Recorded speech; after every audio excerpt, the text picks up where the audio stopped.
안녕하세요. 김호준입니다. 3.1절입니다. 오늘 여러 3.1절 행사가 있습니다. 그중 가장 기이한 행사가 일부 대형교회가 주도하는 개헌 반대 집회입니다. 대체 왜 교회가 개헌을 반대하고 나섰느냐?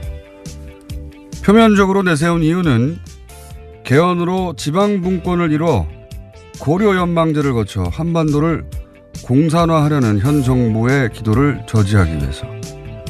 황당하지 않습니까?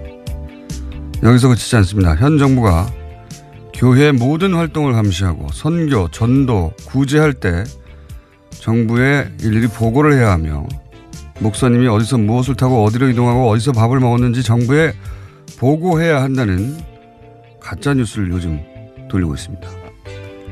현 정부 아래 교회는 이미 공산주의 빨갱이 같은 체제에 감시를 받고 있는 셈이다. 이런 이야기죠. 오늘 집회는 바로 이런 가짜뉴스를 기반으로 하는 겁니다. 이들이 성경과 과연 티끌만큼이라도 상관이 있는 것인가? 이들의 집회가 3.1절과 대체 무슨 상관이 있는 것인가? 이들 일부 대형교회 목사들과 그리고 그들과 결투하고 있는 정치 세력은 과연 누군가? 오늘 같은 날 예수와 독립을 가장 들먹여선 안 되는 이들이 바로 이들 목사와 그 결탁 정치 세력이다. 김호준 생각이었습니다.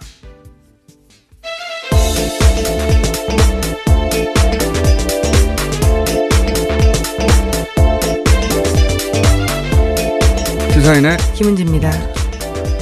이 댓글을 통한 공작도 아주 많지만 가짜뉴스도 굉장히 카톡으로 많이 돌아다니거든요. 최근 폭증하고 있는 가짜뉴스 중에 하나가 카톡을 통해서. 이거는 진짜 젊은 세대는 몰라요. 저처럼 아무래도 연구가들만 수집 연구가들만 알고 알 수 있는데 거기 보면 이런 얘기가 돌아오고 있어요. 고려연방제. 개헌과 고려연방제가 대체 무슨 상관인지 지방분권을 반대한다. 그래서 개헌을 반대한다. 왜? 고려연방제로 갈 거기 때문에. 고려연방제로 가면 북한이 되기 때문에. 이 놀라운 논리 아닙니까?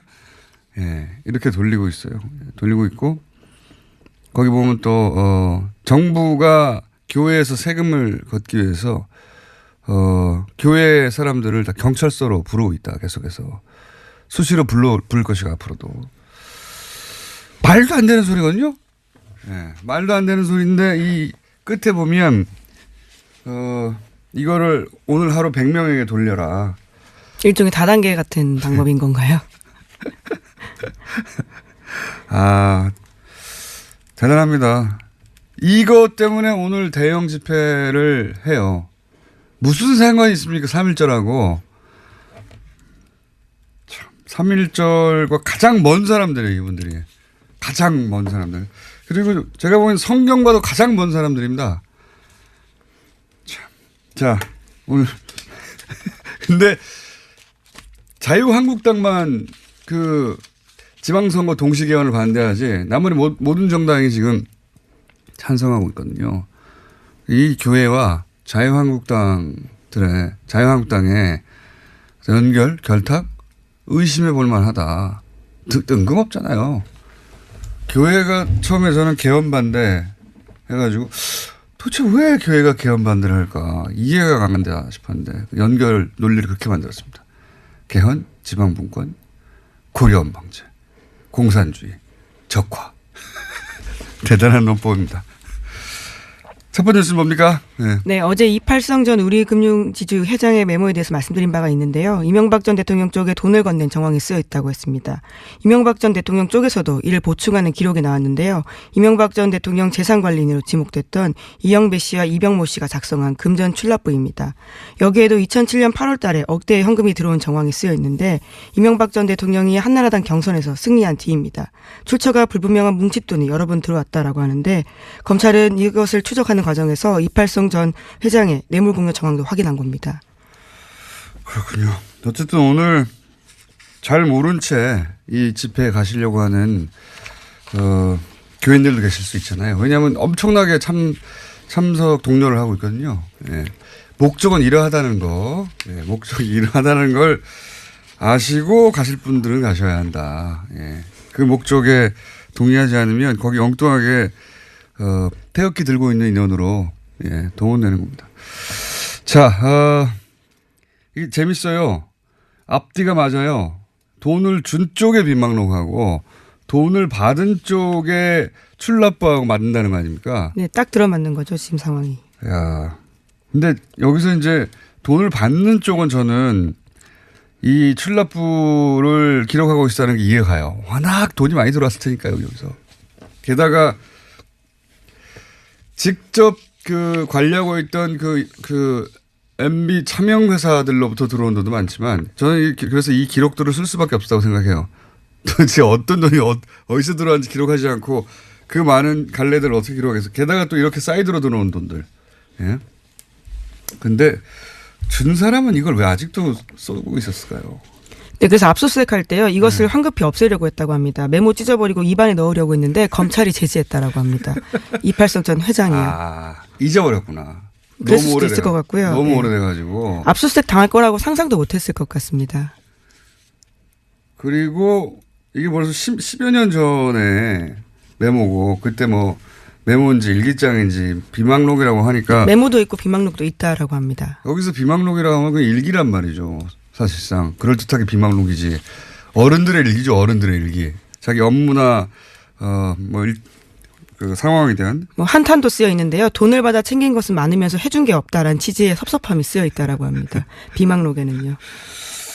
그런데 이렇게 이제 준 사람과 받은 사람 쪽 사이드의 비망록 혹은 메모 그다음에 그 금전 출납부는 나왔고 중간에 배달하는 사람들이 사위라는 거 아닙니까? 배달한 사람이. 그렇죠. 이명박 전 대통령의 사위 이상주 삼성전자 전무인데요. 관련한 진술도 오늘 아침 조선일보에 좀 나왔습니다. 그 돈의 흐름이 두 가지인데요. 8억 원과 14억 5천만 원인데 8억 원에 관련해서는 인정했다라고 합니다. 8억 원은 이명박 전 대통령 형 이상득 의원한테 갔다는 거 아닙니까? 전 의원한테. 네, 그렇게 진술했다라고 하는데요. 선거를 돕고 싶다라는 이야기를 듣고 이상득 전 의원이 이 이야기를 전달해서 준비한 가방을 받아오라고 시켰다라고 합니다. 그런데 이제 이명박 전 대통령한테 갔다고 메모에 써 있는 14억 5천에 대해서는 인정 안 한다는 거 아닙니까? 지금 배달. 네, 그에 대해서는 혐의를 부인하고 있습니다. 돈은 들어왔어요. 그렇죠? 돈은 들어왔으니까 둘 중에 하나네요. 정말 8억만 배달했거나 그러니까 14억 5천은 배달자가 따로 있거나 또는 이걸 인정하게 되면 이명박 전 대통령으로 간 돈의 배달은 인정하지 않는 거지 않습니까?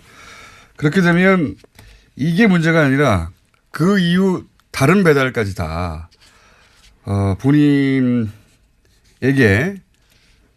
넘어올 수 있고 게다가 본인은 삼성전자에 있었기 때문에 그리고 지금 다스 대납이 일어난 그 미국의 로펌을 고용한 삼성전자 아닙니까? 그 삼성전자의 그 로펌을 사실은 지휘할 위치에 있는 네, 임원 중에 하나입니다. 네. 총괄하는 지위에 있었단 말이죠. 그러니까 본인이 담당이었어요. 그러니까 그 돈의 흐름 속에 본인의 책임 소재도 분명히 있을 수 있는데 게다가 이명박 전 대통령과 삼성의 거래가 그것뿐이 아니라 추가적으로 더 있었다면 계속해서 등장할 이름인데 본인이 또 검찰 출신이면 법률가 아닙니까? 어딘가에 선을 그어야 되겠다 싶었던 것 같아요. 근데 어쨌든 일단 이미 돈 배달의 통로가 된 것까지 그게 이상득이든 MB든 SD든 MB든 그건 드러난 거죠 이제. 예. 네, 그래서 대질하자라고 검찰이 제안했는데 이에 대해서 받아들이지 않았다라고 합니다. 받을 수 없겠죠. 예. 여기서 저는 주목한 대목이 이겁니다. 이팔성 전 회장 모르는 사람이 아닌 거예요 현재. 동문으로 알려져 있고 그런데 제가 10년 근데 이 사람한테도 14억 5천이라고 하는 이 사람에게도 14억 5천이라고 하는 인사와 관련된 14억 5천 작은 돈이 아니에요. 네, 그렇죠. 예. 지인인데도 받는 거잖아요. 예. 얼마나 클리어합니까? 사적 관계와 이 돈 거래가 얼마나 완전히 분리되는 거예요. 제가 10년 이상 지켜본 이명박 전 대통령의 뭐랄까요. 사람 관계는 전부 돈의 관점에서 봐야지 이해가 됩니다. 마음은 뭘로 표현해요? 돈으로 표현하는 겁니다. 이분은. 네, 그것도 2007년 대선 과정에서 준 돈이 있다고 하는데요. 그것이 부족했던지 인사청탁이 들어지지 않았다라는 식의 이야기도 나오고 있습니다. 그 이야기는 이분이 이제 잘못 이해한 거예요. 아, 내가 동문이고 또 지인인데 뭐 14억 이 정도쯤 가면 뭐 자리 좀 오지 않겠나. 예, 처음엔 8억이었습니다. 예. 뭐 결과적으로 14억 예. 얼마. 나중에 또 14억 5천만 원이 가고요. 네. 예. 총 이쪽 형제한테 보낸 게 22억이 넘잖아요. 22억이 어디 작은 돈입니까? 22억을 움직일 만한 돈이 있는 분인 거죠. 근데 이제 본인이 원하는 자리 못 갔어요. 불만도 많이 써 있었다는 거 아니에요. 그랬다는 것은 더 많이 준 사람이 있었다는 겁니다. 그렇게 생각해야 되는 거예요. 마음은 돈으로 표현한 분입니다. 돈으로 표현한 마음만큼만 받아들이는 것이 이명박 전 대통령이에요. 예. 그러니까 이분 하나가 아니다. 제가 보기에는 절대. 마음은 돈으로 표현된 것만큼만 받아들이는 그렇게. 네, 그래서 대왕록을 보면요. 당시에 2008년 초에 이명박 전 대통령을 원망하는 대목이 꽤 나온다라고 합니다. 그때만 하더라도 여러 차례 이름이 올랐는데 다 낙하산 논란으로 전문성이 떨어진다는 이유로 낙마했었거든요. 자, 더 많은 돈을 받은 사람들이 있을 겁니다. 네. 그러니까 이 주요 보직에 간 사람들을 있잖습니까? 그때 당시에 금융기관에 주요 보직에 간 사람들. 네, 당시 4대 천왕이라고 해서도 낙하산 논란이 있었습니다. 김승리, 어윤대 그리고 강만수 이렇게 있었습니다. 그러니까 아는 사람이었으니까 이런 건 없겠지. 라고 생각하면 오산입니다. 다 있었을 것이다. 다. 예. 제가 봐온 이명박 전 대통령은 그렇게 공과 사를 엄격하게 구분하시는 분입니다. 네. 자, 다음 뉴스는 뭡니까? 네, 삼성이 대납한 다스 소송비가 알려진 40억 원 말고도 더 있다라는 보도를요. 어제 저녁 SBS가 했습니다. 애초 알려진 금액보다 20억 원 더 많다라는 단서를 검찰이 확보했다라는 건데요. 어제는 이와 관련해서 삼성그룹의 재무 책임자였던 최도석 전 삼성카드 부회장을 소환했습니다. 자, 삼성은 여기서 싸게 싼 티켓 끊고 이제 빨리 가고 싶겠지만 이제 시작이라고 저는 봅니다. 이제 시작. 삼성 관련해서는 계속 나올 것이다. 검찰도 이 정도에서 절대 덮으면 안 된다고 봅니다. 사실 이재용 부회장이 안 나왔으면 시작되지 않았을 수 있거든요. 이게. 예. 이재용 부회장의 석방을 그렇게 무리하게 했으면 삼성도 대가를 치러야죠. 예. 다음 수는요? 네, 검찰이 이명박 전 대통령 아들 이시영 씨가 다스를 지배하기 위해서 프로젝트를 꾸몄던 정황을 확보했다라고 합니다. 서울중앙지검 첨단범죄수사 1부에서 확보한 문서인데요. 서울 서초구 영포빌딩 압수수색 과정에서 프로젝트 J라는 이름이 붙여진 문건을 확보했다라고 합니다. 이 문건에 따르면요. 2010년 하반기 이상은 다스 회장 지분을 이시영 씨에게 옮겨서 다스를 사실상 이시영 씨가 보유하게 한다라는 내용이 담겨 있습니다. 프로젝트 J가 아니고 Z. 아, 그렇죠. 예, Z입니다. 예. 알파벳 끝. 예. 예. 여기서 끝내자 이런 얘기겠죠. 예. 아들한테 건네주고 끝내자 이런 얘기겠죠. 아마도 여기 핵심이 이 프로젝트가 그러니까 이명박 전 대통령의 형 이 회장과 예, 이상은 다스 회장. 이상은 회장과 그 아들 이동영 부사장은 모르게 이 프로젝트를 진행했다는 거 아닙니까? 그러니까 어쨌든 지금 명부상 실소유주는 아니지만 명부상 소유주로 되어 있기 때문에 이걸 알면 명부상 소유주라는 걸 이용해 가지고 예, 뭔가 요구를 크게 할 수 있다. 이것도 더 돈을 아끼려고 그러는 거예요. 그래서 이제 형과 그 아들이 돈을 많이 요구할 수 있으니까 그걸 몰래 진행해 가지고 회사를 아들에게 넘겨주려고 했던 예, 꼼꼼한 우리 이명박 전 대통령의 프로젝트 Z가 있었다. 네, 이에 대해서 공모한 강경호 사장과 정학용 부사장도 사실을 이에 대해서 확인했다라고 하고요. 또 이시영 씨도 관련해서 자신과 관련된 혐의는 모두 부인했었는데 이 사실만은 부인하지 못했다라고 합니다. 그렇겠죠. 어떻게 부인합니까? 서류가 나왔는데 문서가 프로젝트 Z라고 이름 써가지고. 자, 다음 수는요. 네, 김관진 전 국방부 장관이 2009년 로키드 마틴 등 미국 방산업체 로비회사 직원으로부터 돈을 받은 사실이 국군 기무사령부 문서로 드러났습니다. 김관진 전 장관이 미국 워싱턴에서 방문 연구원을 있던 2009년 8월인데요. 당시에 작성된 군 기무사 보고서입니다. 재미교포 권모 씨가 김 전 장관에게 우리 돈으로 1억 원을 전달한 로비 정황을 포착했다라는 내용인데요. 이 돈은 리빙스턴 그룹이라는 회사를 통해서 전달됐다라고 쓰여 있습니다. 리빙스턴은 로키드 마틴과 같은 방산업체 이권을 대변하는 회사입니다. 드디어 이제 주요한 또 다른 출발점에 섰네요. 예. 다스 대납으로 삼성과 이명박 전 대통령. 여기가 진짜 몸통이라고, 예. 이명박 전 대통령을 오랫동안 연구 추적해왔던, 예. 저나 주진우의 공통된 결론이거든요. 여기가 진짜 몸통이다. 여기가 대한민국의 진짜 헌정사상 가장 강력한 종합비리가 여기서 터져나올 것이다 생각했는데 그게 출발점에 섰다고 보고 검찰 할 일 너무 많네요. 이거 몇 년 해야 될 것 같은데. 또 하나가 그 방산비리. 그렇죠. 예, 방산비리.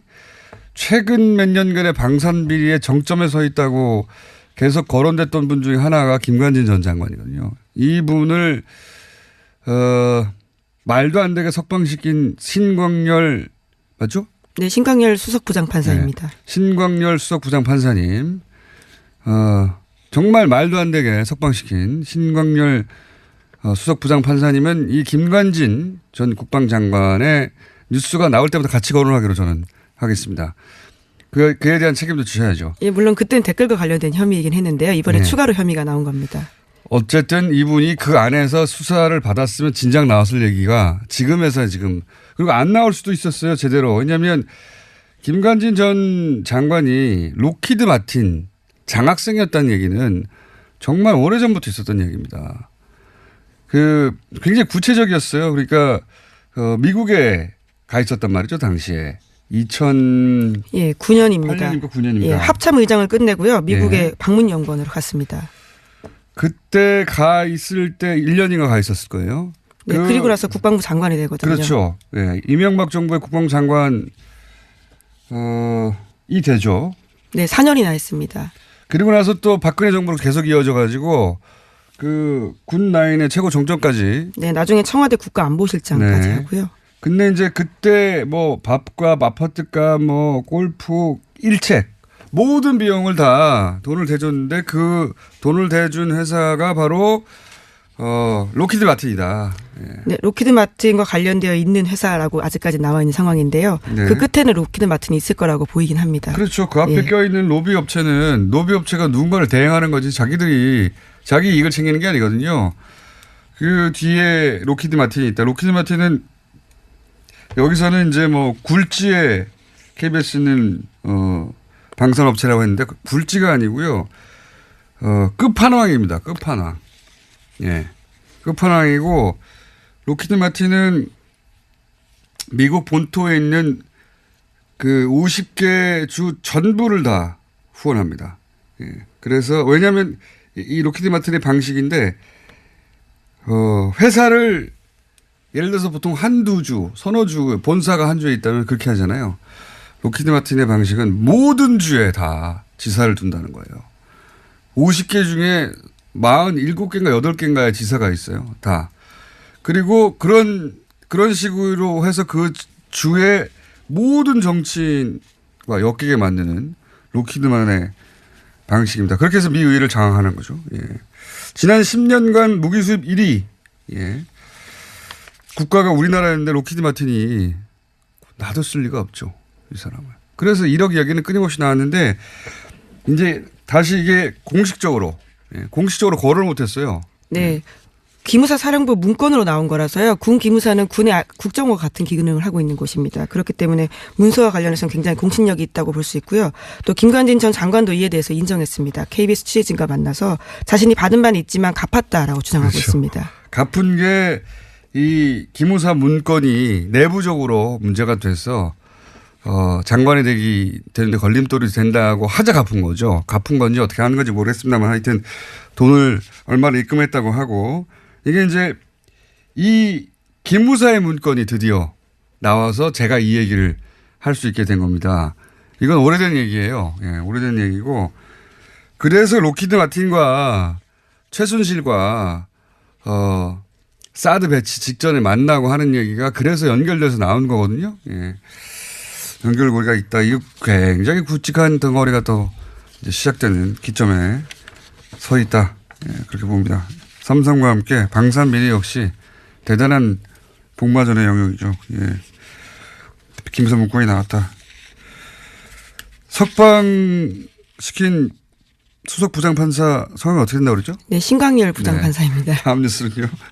네, 강원랜드 채용 비리 및 수사 외압 관련 소식인데요. 안미영 검사가 용기 있게 수사 외압을 증언한 바가 있습니다. 이에 대해서 뉴스공장에서도 여러 차례 전해드린 바가 있는데 검찰은 강원랜드 채용 비리 수사 과정에서 전직 고검장이 기소 예정 사실을 유출한 정황을 담긴 녹취 파일을 확보했다라고 합니다. 하지만 수사지휘부가 논란을 우려해서요. 이것을 증거 목록에서 해당 고검장의 이름을 빼도록 수사검사에게 외압을 넣었다라는 겁니다. 네, 이거 왜 뺐느냐 다시 한번 설명드립니다.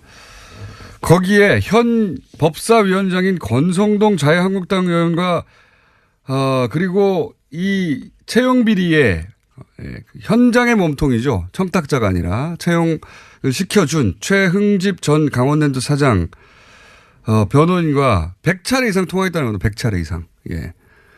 그러면 권성동 의원의 이름이 나올 수밖에 없잖아요.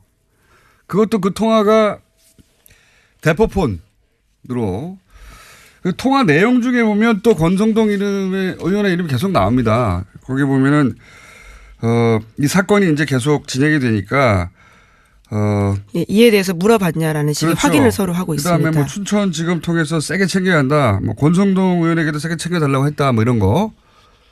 이런 이름이 계속 나와요. 어떻게 권성동 의원에게 묻지 않을 수가 있습니까? 관련이 있냐 없냐고. 게다가 그 청탁 최홍집 그 전 강원랜드 사장 시절에 청탁자 명단에 그 인사 담당자가 작성한 문건에 권성동 이름이 써 있고 그 사람들이 누구의 청탁으로 들어왔는지 헷갈리니까 써놨다는 거 아니에요. 네, 굉장히 긴 내용의 엑셀 파일이 있습니다. 예. 거기에 또 이름이 등장합니다. 네, 권성동 의원뿐만이 아니라 많은 사람들이 있는데요. 거기에 빠지지 않고 등장하는 거죠. 그렇죠. 근데 이 파일을 빼라고 했다는 거죠, 지금. 증거 목록에서 빼라고 했다는 거죠. 증거 목록에서 빼면 재판장에서 다뤄질 수가 없죠. 예. 다뤄질 수가 없으니까. 게다가 그걸 이제 안미연 검사가 폭로한 것이다. 예. 굉장히 중요한 일을 했죠. 예. 자, 마지막으로 저희가 3일짜리에서 좀 여유 있게 움직였는데 마지막으로 동계올림픽 이후 패럴림픽도 사실은 북미 접촉의 기회로 삼을 수 있다. 이런 얘기가 나오고 있죠. 네, 왜냐하면 트럼프 대통령이요 중량급 인사를 고위급 대표로 파견합니다. 커스텐 닐슨 국토안보부 장관인데요. 국토안보부 장관입니다. 대북 정책을 결정하는 국가안보회의의 필수 참석자이기 때문에 굉장히 주목되고 있습니다. 며칠 전부터 발음 한번 세더니 혹시 그 발음 생긴 매력 있다는 얘기 들었어요? 아니 죄송합니다. 계속 일부러 세는 거 아니에요? 아니, 국토안보부 장관. 예. 그러니까 미국하고 북한하고 어디서 만나든 사실은 눈에 띄게 되어 있고, 예. 그리고 한국 없이 만났을 때 직접, 조율하기 힘든 지점들이 많잖아요. 근데 한국이 그 한가운데서 이런 올림픽과 패럴림픽을 계기로 자연스럽게, 만날 자리를 만들어서 계속해서 활용하고 있는 거죠. 굉장히 잘하고 있다고 봅니다. 굉장히. 네, 스포츠와 관계없는 인물을요, 고위급 인사로 또 보낸 겁니다. 패럴림픽 때 이런 사람들이 왜 옵니까? 예, 올 이유가 없어요. 네, 물론 북한은 현재까지는 선수들과 체육계 인사만 보낸다라고 하고 있는데요. 고위급 대표를 막판에 파견할 가능성을 배제할 수 없는 상황입니다. 폐막식 때도 폐막식에 참석하는 통일관계, 남북관계 인원만 보낸다고 했는데 실제로는 그 속에 대미관계, 북한의 북미관계죠. 예, 북미관계 전문가가 왔지 않습니까? 그 안에 담겨서 그리고 공식 일정에 한 번도 안 나타나고 어디서 뭘 했는지 모르는 사람이 있었지 않습니까? 마찬가지로 그렇게 처리하지 않겠는가. 꽤 많은 우리가 모르는 상태에서 일들이 진행이 되고 있다는 낌새를 강하게. 네. 오늘 여기까지 하겠습니다. 시사인의 김은지였습니다. 감사합니다. 러브스토리의 주제가 흐르고 있습니다. 네. 사랑이 넘쳐나는 시간입니다. 싸우다가 꼭 정들기 바라고 두 분. 더불어민주당 송영길 의원 나오셨습니다. 네, 안녕하세요. 네, 자유한국당 나경원 의원 나오셨습니다. 네, 안녕하세요. 네. 자, 러브스토리가 흐르는 가운데 흐른다고 생각하시고 오늘은 나경원 의원님이 먼저 뭔가 유리한 이슈가 있으면 아니 뭐 유리한 이슈가 아니라 저희 이제 러브스토리 나오길래 저희 막 웃었는데요. 어제도 이제 2월 임시국회 마지막 날인데 결국은 늦게까지 저희 12시 넘어서까지 있다가 이제 뭐 끝나게 됐는데요. 불발됐죠. 네, 어제 이제 선거법 문제가 마지막의 문제인데 제가 헌정특위 소속입니다. 근데 이게 저희가 그 원칙에 따르면 지금 인구 증감에 따른 원칙에 따르잖아요. 그러면 4석 늘려줘야 됩니다. 이게 통합되고 신설되고 해서. 그러니까 광역의원 수를 시도의원 수가 전체 대한민국에 4석 늘어나야 되는 거고. 인구비로 따지면. 예, 인구와 그다음에 국회의원 수 늘어난 것을 해서 기본 정수를 계산하는 방법이 있습니다. 거기에 기존의 시도별 의원 수가 그거보다 적다, 그러니까 더 많다 하면 기존의 시도 의원 수는 인정해 주는 기본 정수보다 기존 의원 수가 많을 경우를 고려해도 최대 17석을 늘려주면 되는데요. 어제 느닷없이 낮에 이제 우리가 이제 가장 문제가 이 모든 쟁점 법안들 뭐 쟁점 사안들이 전부 다 이제 원내대표들이 다 들고 가고 흥정하잖아요. 선거구 획정 문제 말씀하시는 건가요? 네. 그러면? 선거구 획정 문제가 그래갖고 갑자기 27석으로 늘어갖고 온 거예요. 그래서 이 소위 표에 게리맨더링 얘기 하시는 거구나 이게 전문용어로. 뭐 게리맨더링 이상이죠. 그래서 표의 등가성도 안 되고 그래서 저희가 국회의원들만 어제 특별히 관심 있는 사안인데. 아니 그게 아니라 오늘 이제 시도의원 왜 이렇게 많이 늘어났냐 이런 비판이 나오는데 그래요? 정말 어제 안타까웠습니다. 그래서 이 부분을 짚어보려고 했는데 저희가 다시 뭐 이걸 처음부터 다시 하기에는 시간적 한계가 있어서 일단 어제 헌정특위에서는 통과를 시켜놨기 때문에 큰 혼란은 없을 겁니다. 내일부터 등록. 어제 선거 획정 문제로 크게 여야 간에 논쟁이 있었군요. 네, 이게 정말 갑질 아니겠어요. 오늘 예비선거 등록을 해야 되는데 선거구를 획정해 주지 않으니까 지방의회 출마할 분들이 예비 등록도 못 하고 있는데 그러니까 아니요, 평소에 좀 그 국회 보이콧하지 마시고 좀 미리미리 아니 그게 아니라 공부를 무슨 말씀이에요? 어제 잠도 낮에 못 자고 말이죠. 이게 나도 어제 의원회관에 잤어요. 집에도 어제 못 들어. 낮에 지도부에서 갑자기 그러네. 27석으로 합의를 해왔는데 거기 보면요. 오케이, 얼마나 자기들이 웃기게 잘 합의가 돼 처리해서. 있냐면 인천의 경우에요. 같은 53만 구가 2개 있고 51만 구가 하나 있는데 53만 구 2개인 남동구하고 부평구는 인천광역시 의원이 6명으로 갑자기 늘어나고 51만인 서구는 4명이에요. 2만 차이에 2명의 광역의원의 차이가 있다는 거는 도대체 표의 등가성에 맞지가 않죠. 그러니까 저희가 예민할 수밖에 없다. 아니, 그러니까 이거는 지역에. 우리의 이익 불이익 문제가 아니에요. 인천 서구 늘려줘봤자 저 바른미래당하고 더불어민주당 그러니까 국회의원인데요. 김영철 저희는 논란 하지 원칙을 마시고 지키자는 거예요. 이것 원칙을. 가지고 좀 미리미리 국회에서 좀 아니 논의를 많이 이거는 했으면 좋을 것 같아요. 이건 여야의 문제가 아니라 지금 아니, 이런 그러니까 식으로 해서 이 상임위나 또 위원회에서 좀 원칙을 갖고 하는 부분이 갑자기 이렇게 무시되고 나영원님의 주장은 하는 이게 거에 원칙이 대해서 원칙이 지켜지지 않은 부분에 지켜지지 대해서 않았다는 것이고 말씀을 드립니다. 그리고 결과적으로는 의원 수가 엄청 늘어나지 않았습니까? 저는 특위위원이 아니라서 구체적인 건 모르지만 그래서 좀 우리 국회가 김영철 이 왔다 간 사람 가지고 어제 긴급 현안 질의까지 한 거잖아요. 그런 정성을 반이라도 쏟았으면 이 문제는 이미 해결됐다고요. 자, 왜 김영철로 이걸 가지고 넘어왔습니다. 불필요한 국회를 공전시키고. 자, 왜 김영철. 이게 지금 저희 문제인지 아니, 모르겠어요. 김영철. 갑자기 이걸 네. 이상하게 공격하시는데요. 네. 아니 그 어제도 그거는 긴급 현안 질의하면서 제가 처음 질의를 했는데 좀 답답해서 지금 지방의원 수를 말하고 있는 겁니다. 지금 국회의원이 아니라 그죠? 네, 그렇습니다. 네. 그러니까 오늘 비판이 국회의원들이 본인 수족인 지방의원 수 늘렸다 이런 비판 받지 않습니까? 네. 결국 그래서 원칙 없이 저희가 하면 안 된다 이런 이야기입니다. 오히려 나 의원님은 그렇게 늘리는 거가 문제가 아니라 원칙이 없다. 이렇게 아니, 지적했을 늘리는 뿐이다. 것도 문제예요. 예, 네. 알겠습니다. 그래서 네. 뭐 원칙에 따르면 최소 4석 최대 17석 이상 늘어나면 안 되는데 27석 늘어났거든요. 송 의원님은 진작에 일 좀 잘하지 이런 이야기고요. 더 넘어와서 김영철로 넘어오겠습니다. 네. 김영철이 왜 그렇게까지 자유한국당에 중요했습니까? 아, 저희가 왜 반대했느냐고요? 반대 정도가 아니라 최근 최대의 퍼포먼스를 하신 걸로 제가 최근 6개월. 아시다시피 이제 저희가 이 받을 수 있는 사람과 받을 수 없는 사람 결국 그 천안함 폭침의 주범 아니겠습니까? 김영철은 우리 다 아시다시피 그 당시에 이제 대남 정책국 부분이 북한 개편되면서 국방위원회 직속인 정찰 총국의 총국장을 맡았었기 때문에 김영철만은 안 된다라는 것이었고요. 결국 그래서 그러한 어떻게 보면 김영철의 방남에 대해서 노하지 못한 문재인 정부에 대해서 굉장히 저희가 우려가 큰 것이죠. 결국 김영철 방남은 국민 여론의 역풍을 가져왔다고 봅니다. 그랬기 때문에 결국 처음에는 청와대가 뭐 폐막식 다음 날 하루 종일 비어 있다 해서 청와대에 올 것 같이 이야기했다가 결국 청와대에서는 만나지 못하고 폐막식장에서 문재인 대통령이 만나신 거 보면요. 결국 김영철 방남은 오지 말아야 될 사람을 문재인 정권에서 받아들인 것이고 이것으로 국민 역풍이 왔다고 생각을 합니다.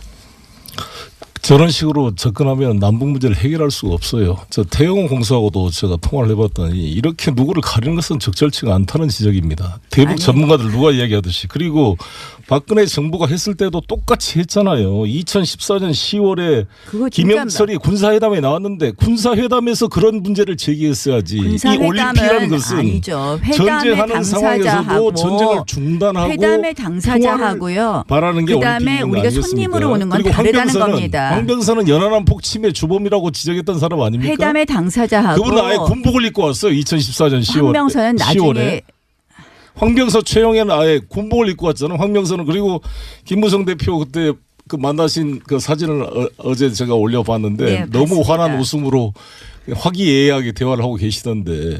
황병선 이제 김정은 후에 김정은이 들어온 후에 이제 등장한 사람이고요. 저희는 이렇게 생각해요. 황병서와 지금 해야 될 최영애라는 사람은요. 현재 넘버 2입니다. 현재는 최현의 넘버 아들일 2죠. 뿐만 아니라 현재는 넘버 김정일, 2죠. 근데 김일성 천안함에 3대 1에서 충성을 한 최핵심인데 이런 자, 이렇게 사람이 봅시다. 실제 결국 지시 국민 없이 여론 이게 역풍으로 인해서 김영철이 도발이 왔다 갔는데 가능하겠습니까? 깜깜이 방문을 했어요. 전혀 지금 목소리도 내놓지 못하고 아니, 사진 한 장 중요한- 내놓지 못하고 있습니다. 이거 잘했다고 생각하면 그렇게 하겠습니까? 이 그리고 중요한 나서 문제를 김영철의 방남에 대해서 미국과도 상에서 결국은 왔다는 거 천안함 아닙니까? 폭침의 이낙연 총리 주범이 답변을 보면. 아니다를 넘어서 주범이라고 단정할 수 없다를 넘어서 마치 북한 소행마저도 이 부인하는 것 같은 느낌이 드는 거예요. 지금 결국 저는 이 정부가 원칙을 이번에 갖고 중요한 북한 게 그 문제를 같이 접근하지 따라왔던 않으면 안 된다는 최강일 거죠. 씨하고 저는 김영철을 그 앨리슨 대화에 후커간의 그 만남을 아니 중계하는 게 의미가 있었다고 저기 생각합니다. 남북이 잠깐만요. 뭐- 오늘 사우트가 너무 구분이 안 돼가지고 웬만하면 특별히 또 아니, 중요한 봐보세요. 성과가 미국과의 대화 용이 있다는 걸 밝힌 것은 의미가 있는 거 아니 아니겠어요? 대화 그리고 용의 우리가 대화가요 내용이 최초로 다릅니다. 대통령께서도 비핵화 아니 문제를 언급을 송영길 했어요. 의원님 저기 북한이 비핵화 대화 얘기하는 것 같습니까? 자 미국이요 아니, 어제 대화를 마크네퍼 시작하는 겁니다. 아니 말씀 잘 자, 들어보세요. 오늘은 너무 자, 싸우는 대화의 미국도 같이 해야 의미가 되는 거예요. 아니 대화의 미국도 의미가 북한에 대해서 다르다는 핵 선제 거예요. 공격을 하지 않겠다는 약속을 같이 아니, 해줘야 됩니다. 자, 잠깐만요. 잘 같이 들어보세요. 논의가 자, 시작되는 겁니다. 이제. 북한은 두 분 잠깐만요. 자신이 핵 일단 보유국을 나 의원님 발언하십시오 먼저. 아니 그러니까 예, 예. 대화의 의미가 다른 겁니다. 네. 핵심이 뭡니까 여기서 아니 문제. 그런 것도 북한은 만나서 이야기를 해야 될 거 잠시만요. 아니겠어요. 만나서 자, 왜 아무것도 이야기를 해야 발표하지 보통 안 말리는데 못합니까? 오늘은 정말 말리네. 왜 아무것도 발표하지 못합니까? 유의미한 합의가 없거나 발표했잖아요. 아니면 발표하면 역풍날 것밖에 아니 없는 미국과 대화 합의가 용이했다는 걸 발표했잖아요. 그거는 아니죠. 자, 그럼 여기서 제가 대화가 뭐가 다르냐면 제가 두 설명드릴게요. 분의 대화가 들리지가 않기 때문에 예. 북한은 쟁점이 자신을 예. 핵 보유국으로 인정한 상태에서 핵군축 대화를 하자는 거예요. 거기서 핵심은 미국은 비핵화 대화 아니면 안 하겠다는 겁니다. 미국이 김영철 돌아간 다음에 어제 마크 네퍼 대리대사가 바로 기자간담회 했어요. 왜 했겠습니까? 우리는 일단 김영철 비핵화라는 넘어갔나요? 원칙 김영철 이야기하지 않습니까? 김영철은 깜깜이 박람을 했고 그다음에 박람이다. 결국 김영철 박람의 결과는 저는 아까 김영철 박람 자체가 국민 여론의 역풍을 가져왔고 김영철 박람의 결과는 미국 등 국제사회의 역풍을 가져올 것이다. 미국 사회 대화를 이야기하지만 대화가 지금 달라요. 이쪽은 저 핵국가를 인정하는 거에서 군축하자는 거고 이쪽은 비핵화를 전제로 하자는 거예요. 이 갭을 어떻게 메꿀 것이냐. 지금 문재인 정부가 답변을 기회 주세요. 자, 지금 전혀 다른 대화를 얘기하고 알겠습니다. 있어요. 자, 이제 짧게 요약하면 첫째 깜깜이 박람했다. 둘째 역풍이 국내외적으로 불게 되어 있다. 이런 인사의 박람은. 셋째 이쪽은 비핵화, 이쪽은 군축을 얘기하고 있다. 서로 완전히 다른 얘기하고 있다. 여기까지입니다. 네. 네. 아무튼 전 국민들이 그날 영미를 외치면서 금메달을 정말 바라고 있을 때 왜 영철을 외치고 있었는지 저는 이해가 안 되는데 일단 우리 나경원 의원이 말씀한 대로 북한의 의도는 핵을 가능한 인정받고 핵 동결을 하면서 평화협상으로 가고 싶은 생각이 있겠죠. 그걸 부정한 게 아닙니다. 미국 역시 비핵화가 아니면 대화하지 않겠다 그랬습니다. 서로 간의 입장 차이가 크기 때문에 이것을 중개해서 대화를 해서 문제를 풀어보려는 거 아닙니까? 그래서 문재인 대통령의 이런 정말 온 힘을 다한 노력으로 미국도 약간 양보를 했어요. 프리리머러리 토크를 하겠다. 즉 예비적 대화, 탐색적 대화를 하겠다는 것까지 끌어낸 겁니다. 이것은 성과고요. 북도 지난번에는 비핵화를 이야기만 하면 회담장을 박차고 나가겠다 그랬어요. 근데 이번에 우리가 조심스럽게 접근해서 핵심적인 문제를 풀자 그러다가 비핵화 문제까지 이번에 제기를 한 겁니다. 자, 진지하게 경청한 겁니다. 그리고 미국과 대화 용의가 있다는 말까지 나온 거잖아요. 이것을 긍정적으로 보고 발전시켜갈 생각을 해야지.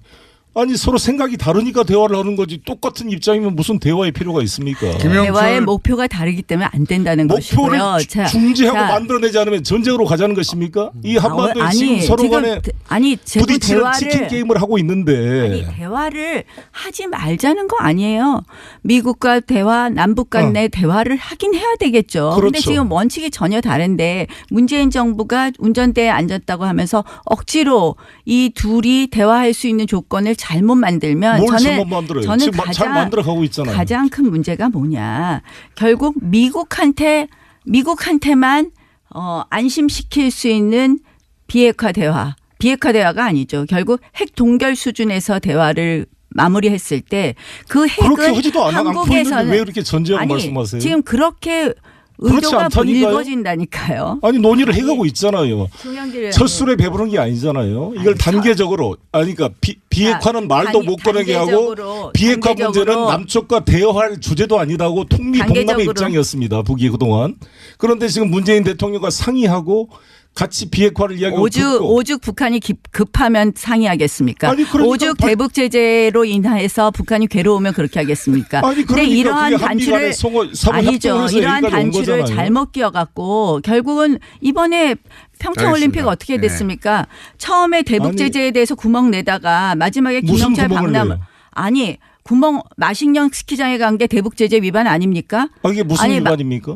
항공기 띄우고 마식령 스키장에 가서 돈 준 게 대북 제재 위반 아닙니까? 아니 다 상의돼서 왜 아니죠. 상의되라 대단히요. 대북 제재 위반인데 이거 한번 익스큐즈 해달라고 하는 거 아닙니까? 북의 행동에 대해서 규제를 해야지. 일반 스포츠 외교 평창 올림픽이라는 것은 스포츠가 오는 것에 대해서는 저도 환영합니다. 평창 패럴림픽에도 선수단 오는 거 환영합니다.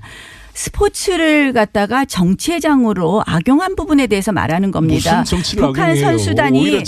북한 선수단이 더 많이 오는 거 환영합니다. 스포츠를 통해서 풀어가는 것이죠. 그거는 말이 안 되죠. 마식령 스키장에 가서 쓸데없이 무슨 남북한 대표 선수 훈련도 아니고 가서 보내갖고 하늘 열고 만경봉호 원래 올 수 없는 달이 미사일이 날아갈 오게 하늘을 하고 우리 선수들이 말이 됩니까? 그래서 민간 항공기를 타고 건 감동스럽지 않습니까? 그것을 저는 너무 감격스러워서. 아니 송 의원님. 남북의 미사일이 날아간 상황을 항공기가 날아간 게 얼마나 좋은 현상입니까?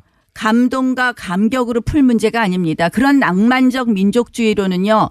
북한 핵 문제 절대 해결하지 못합니다. 낭만적 민족주의. 우리 민족끼리 과연 해결할 수 있을까요? 자, 미국은요, 낭만적 냉정하게 민족주의가 생각하면 아니라 미국은 대한민국 ICBM 헌법이 문제만 해결이 되면요, 본인들 어떻게 보면 북핵 문제에 관심 없을 수 있습니다. 그러면 어떻게 되느냐? 핵의 인질은 남한만 되는 겁니다. 대한민국만. 어떻게 낭만적 민족주의를 그렇게 말씀하십니까? 자, 낭만적 민족주의까지 하시고 한번 오늘 답변하시고 다음 주로 넘어가 주시죠. 남과 여 노래도까지 들으잖아. 그래서 저희가 러브스토리를 튼 겁니다. 아니 기본적으로는 사이좋게 서로 간에요. 지내라고요? 나경원 의원님. 사이 좋을 리가 없기 때문에. 오늘이 3.1절 99주년인데 민족에 대한 애정이 있어야 돼요. 우리 헌법이 정의, 인도, 동포로서 민족의 단결을 공고히 할 것을 명하고 있습니다. 자, 민족의 단결을 공고히 해야죠. 그런데 그러면 자유민주주의 체제가 아닌 단결도 좋습니까? 민족애가 있으면 북한 인권 이야기하십시오. 북한 인권 왜 이야기 안 합니까? 인권은 대한민국에서 인권 파리는 맨날 민주당이 인권은 본인들 이 무슨 아젠다인 것처럼 얘기하면서 북한 인권은 왜 얘기 안 합니까? 북한 인권법 통과된 지 1년 반이 넘었는데 제가 위원장 시절에 통과했어요. 민주당이요 추천을 안 해요. 추천을. 말할 기회를 좀 주세요. 계속 떠들면서 말할 기회가 아니라 제가 지금 민족에 얘기해서 너무 화가 그렇게 나서 말하시는 분이 말입니다. 북한 어린이들이 굶어 죽어가고 있는 것에 대해서 왜 그렇게 인도적 지원도 반대하고 있습니까? 인도적 지원 반대하지 않습니다. 반대하고 인도적 있어요. 지원 지금 실제로 무슨 상황이. 말씀을요? 모든 걸 반대하고 있는 거 아니겠습니까? 아니 그렇게 얘기하지 그렇게 마십시오. 북한 인권이 그렇게 얘기하지 마십시오. 그렇게 오도하지 마십시오. 인도적 지원. 아니 아이들에게 우유도 주지 못하게 하고. 아니 인도적 언제 지원도 반대했습니까? 반대하는- 인도적 지원 반대하지 않았습니다. 장혜원 의원님하고 좀 다르신 것 같은데. 자, 아니 송 의원님 인도적 지원 저희 해줘야 지금 됩니다. 산만 탈북자들이 그런데 방치되고 있어요. 그렇게 인권을 북한 인권을 말하던 새누리당 북한 정권에서 인권 문제. 우리 탈북자들이 지금 어떻게 살고 있는지 아십니까? 3만 명의 탈북자 인권 탈북자들이. 문제 제대로 챙기자고요. 우리가 여야가 같이 해서. 자, 요건 제가 언제 반대했습니까? 두 분이 근데 진짜로 화가 나셨기 때문에 앞으로 저희가 중간중간에 러브스토리 3초 버전을 틀어드려야 되겠습니다. 올라갈 때는. 한 가지 이제 지방선거로 넘어가니까요. 남북 문제는 충분히 말씀하신 것 같습니다. 제가 이 3.1운동 99주년인데 우리 나경원 의원께서 1948년 8월 15일을 건국으로 대한민국 건국으로 인정하지 않는 사람은 대한민국 건국절 논란 정통성을 한번 부정한 더 해볼까요? 사람이다. 이렇게 말씀을 했던데 지금도 그런 견해를 가지고 계십니까? 이제 그거는 아니 역사학자의 논의가 있는 3.1운동으로 거예요, 대한민국 지금. 정부가 건국된 걸 인정하지 않습니까? 지금도? 아니 3.1운동 이게 남북 문제는 아니니까 들어보겠습니다. 임시정부가 수립된 것이죠. 대한민국 임시정부가 정부가 수립됐죠. 건국됐다고 이승만 대통령이 지적을 했어요. 그리고 국회 로텐다운에 왜 가서 이게 문제가 되는지 재헌헌법 아세요? 동판을 보신 적 있습니까? 1919년하고 1948년 왜 이게 문제되는 것인지 아십니까? 결국 이 1919년부터 했을 때 북한의 정통성 문제, 대한민국의 정통성 문제하고 연결이 되는 겁니다. 그래서 여기에서는 역사학자들의 아주 무슨 소리예요? 우리 3.1운동은 우리 강명한 민족주의 계열이 주도해서 만든 운동이고 3.1운동을 통해서 대한민국 정부가 건립됐다. 그래야 대한민국 정통성이 유지되고 북에 대해서 우월성을 갖는 거 아니겠습니까? 아니죠. 아니 그리고 로텐다운에 이렇게 나와 있어요. 로텐다운에 대한 네. 대한민국 재헌헌법 전문에 유구한 역사와 전통에 빛나는 우리 대한국민은 3.1운동으로 대한민국을 건립하여 라고 돼 있어요. 이거 주어도 있고 동사도 있고 정확히 있습니다. 건국절 논의는 해석에 또 다른 논란의 여지가 문제니까 없어요. 아니 지금 왜 건국절 논의를 가져오신지 3.1절이라서. 모르겠지만 저는 이제 건국절 아니, 논의 우리 건국절 3.1운동의 건국절 논란은 99주년이니까. 다른 문제예요. 3.1절 문제에 있어서의 문제하고 다른 문제예요. 지금 임시정부를 건국절 기념일로 하느냐 아니면 이제 48년을 하느냐의 문제는 결국 우리가 남한만의 총선으로 생긴 대한민국의 유일 합법 정부가 1948년에 태어난 정부이다라는 것을 강조하는 의미에서의 건국절 논란입니다. 그래서 이것을 그거는 마치 개변이고요. 임시정부는 이미 3.1운동으로 부인하는 건립돼서 것이라는 이 게 법통이 아니라는 겁니다. 이어되면은 논란의 소지가 아니죠. 없죠. 왜 그러냐면은 3.1운동으로 이미 대한민국이 건립돼 버렸으면 북은 그야말로 국가를 부정하는 반국가 단체가 되는 거잖아요. 자, 훨씬 더 정통성이 알겠습니다. 확립이 되는 거죠. 그리고 전혀 그 부분에 저도 대해서 논의가 다르다는 말씀. 질문 하나만 할게요. 두 분께 동시에 짧게 답변해 주시면 되겠습니다. 지방선거이기 때문에 자유한국당과 바른미래당의 선거연대는 이번에 있을 수 있는가? 그리고 민주당과 민주평화당의 선거연대는 있을 수 있는가? 1분 남았거든요. 짧게. 뭐 결국 바른미래당이 어떤 생각을 하느냐도 굉장히 중요한 것 같아요. 결국 이번 지방선거가 정권 심판이다. 한다면 반문연대를 생각할 수는 있는데 지금 현재 자유한국당 입장에서는 홍준표 대표께서 선거연대는 절대 없다고 하고 있습니다. 그런데 이제 우리가 저는 선거가 가까울수록 여러 가지 가능성은 열어봐야 되는 것 아닌가 하는 생각을 합니다. 연대도 생각해 봐야 된다. 네. 예. 근데 안철수, 유승민 두 분이 정치를 할 때 양당의 세력에 대한 패권에 대한 심판을 하겠다 이렇게 하신 분들이 다시 자유한국당과 연대를 한다는 것은 스스로의 자기 부정이라고 생각합니다. 그래서 그게 과연 국민적인 공감을 받을 수 있을지 의문입니다. 민주당은 민주평화당과의 연대는 어떻습니까?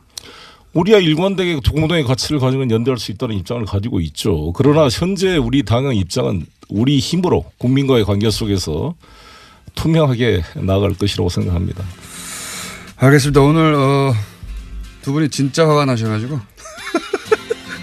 송영길 의원, 나경원 의원이었습니다. 나는 김영철에 대한 논란이 너무 한심해서.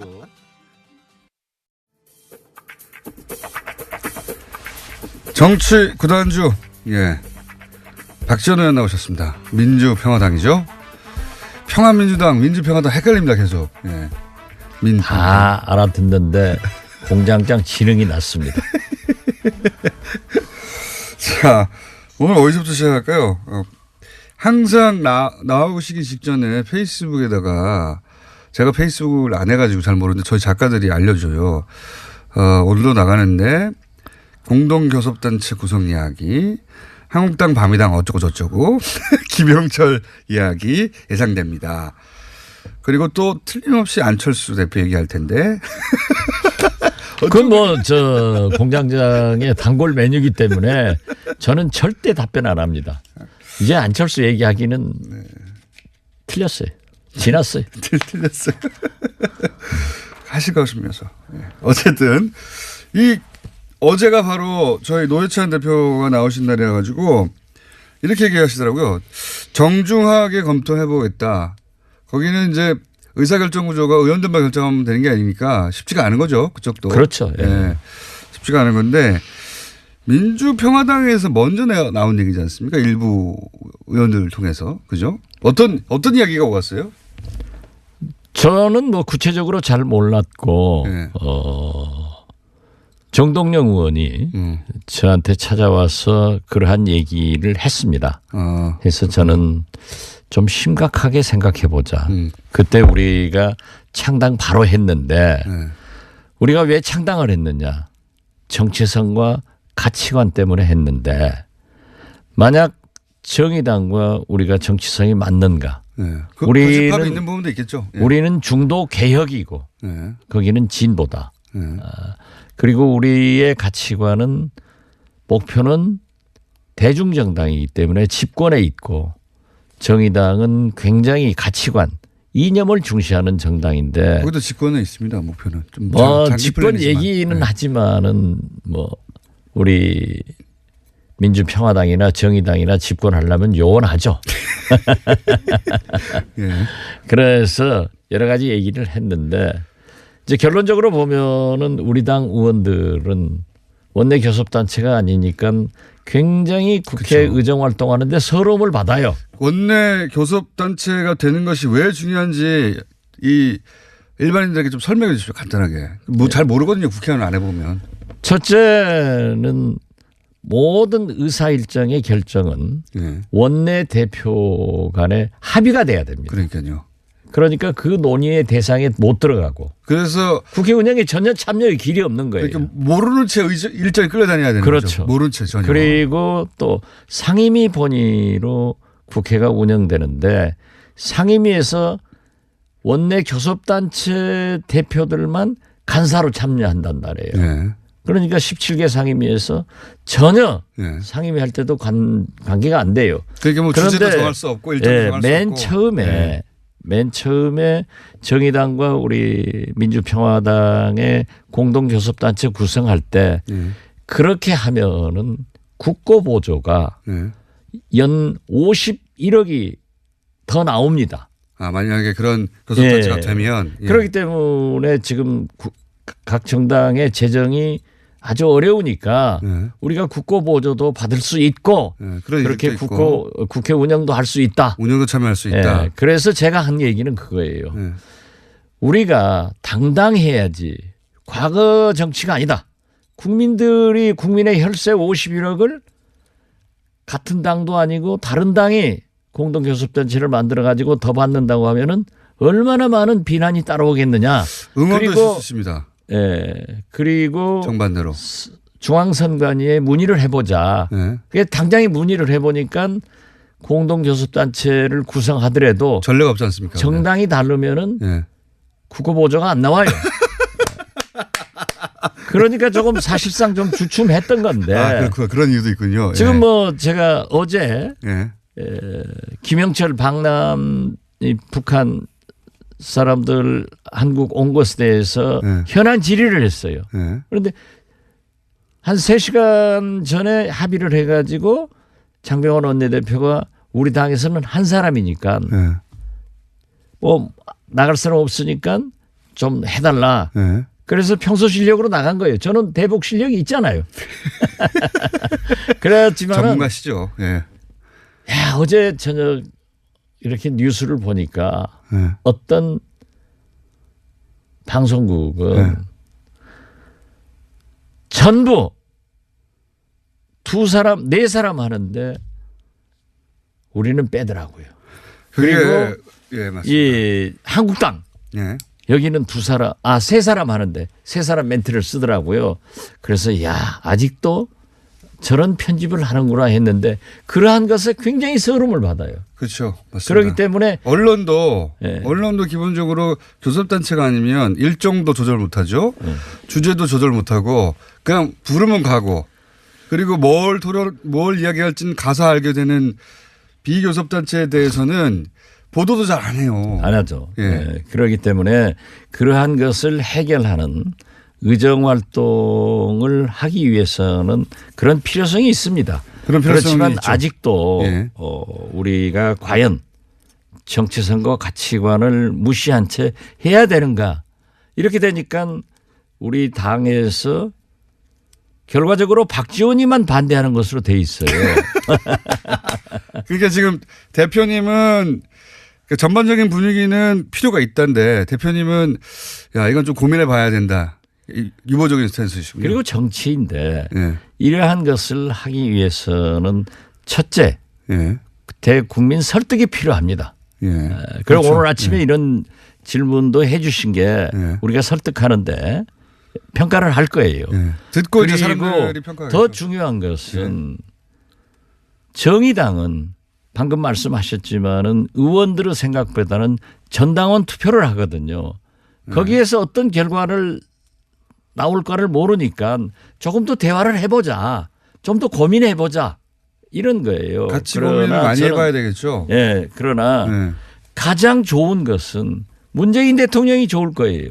민주당이 좋은 거예요. 민생이 좋나요 이게? 지금 개헌, 예. 선거제도 개편, 적폐청산, 개혁에는 우리가 자동적으로 민주당, 민주평화당, 정의당이 함께 하고 있습니다. 범진보 블럭이라고 불리죠. 그렇죠. 예. 그러는데 최근에 창당된 바미당이 밤이다. 자기들은 부인하면서도 급속도로 예. 한국당화 돼간단 말이에요. 지금 뭐든지 같이 하는 거예요. 지금 같이 어제 하고 대정부 같이 하고 있나요? 현안 질의도 똑같아요. 그래요? 예. 그러기 때문에 현안 질의 못 봐가지고 제가. 예. 우리가 좀 그런 면에서 근데 이제 선거에서는 절대 연대하지 않는다고 그러잖아요. 절대. 그 절대가 어디 있어요. 그렇게 가고 있는데. 아니 나 깜짝 놀란 게요. 어제 유시민 대표가 예. 모대학 강연 가서 유시민 대표가 아니고요. 유시민 작가입니다. 참 자꾸 난 유승민 대표가 유승민. 유승민 예, 유승민. 대표가 모대학 강연에 가서 한국당이 반성하고 거듭나면은 바미당이 있을 이유가 없다. 이렇게 벌써 선언했더라고요. 그러니까 그런 그 길로 말까지? 예. 가는 거예요.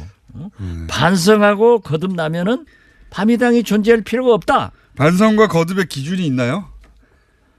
그건 자기가 생각하기 다름이죠. 그렇기 때문에 네. 뭐 지방선거 단일화나 모든 이념, 대북 문제도 똑같잖아요. 그리고 어제 질문도 똑같아요. 그러면 그렇게 되면 특히 유승민 대표가 이렇게 한국당이 반성하고 거듭나면은 바른미래당이 있을 이유가 없다 하는 것은 우리가 처음에 지적한 대로 통합의 길로 가고 있는 거예요. 네. 제가 안철수, 남경필 이 두 분의 주적 발언도 주적이 아픈 게 아니에요. 네. 단일화로 가는 그 길목에서 박지원이가 콕 집으니까 그게 아픈 거예요. 그게 들켰다고 봐서. 그렇죠. 예. 연대 안 한다고 그랬는데 네. 그런데 지금 현재 모든 게 그렇게 가고 있잖아요. 지금쯤이면 자유한국당의 서울시장 후보군들이 계속 거론돼야 되는데 잘 등장하지 않고 있죠. 맞죠. 예. 그래서 어쩔 수 없이 그러니까 그렇게 예. 제가 점쟁이라니까요. 그리고 그 점은 점쟁이시죠. 예.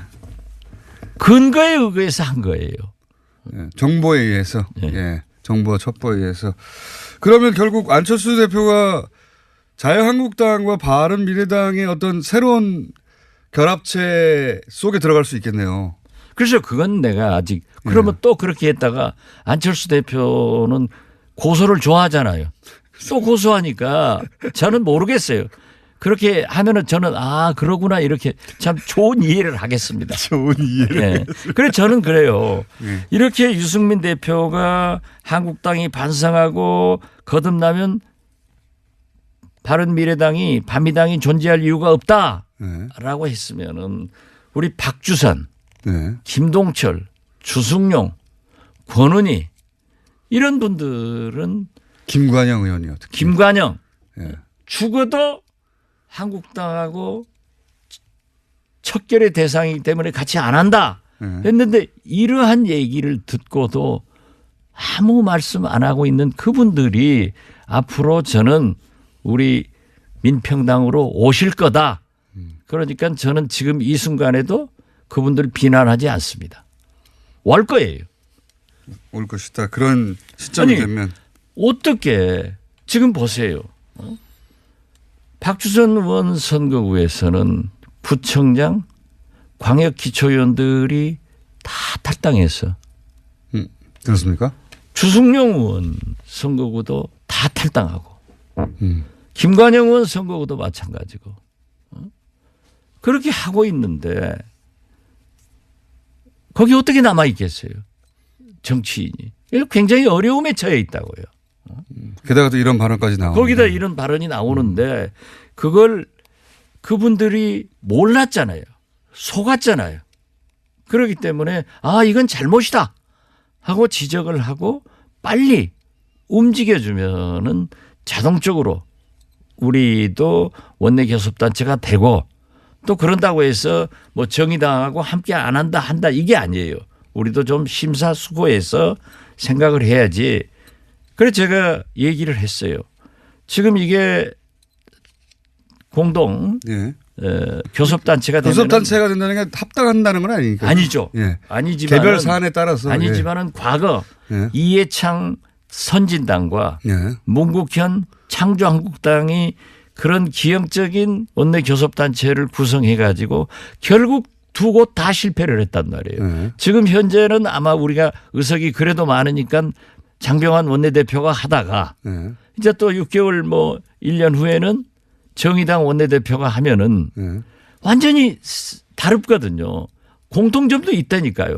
그랬을 때 과연 그것을 어떻게 극복할 수 있는가 이런 것들이 문제가 됩니다. 되긴 되겠죠. 네, 예. 되죠. 그러나 지금 현재는 한국당 바미당의 저 가속화되는 보수화 예. 국정 방해 이런 것을 민주당, 민평당, 정의당이 예. 개혁 세력으로서 적폐청산하고 개혁하는데 새로운 대한민국을 만드는데 남북관계를 개선하는데 합쳐주자. 또 개헌과 선거제도 개편 문제에 대해서도 우리가 공동보조를 하자. 이런 그렇죠. 것에는 나는 적극적으로 동조를 합니다. 자, 그 공동교섭단체는 그러면 양쪽 모두 예.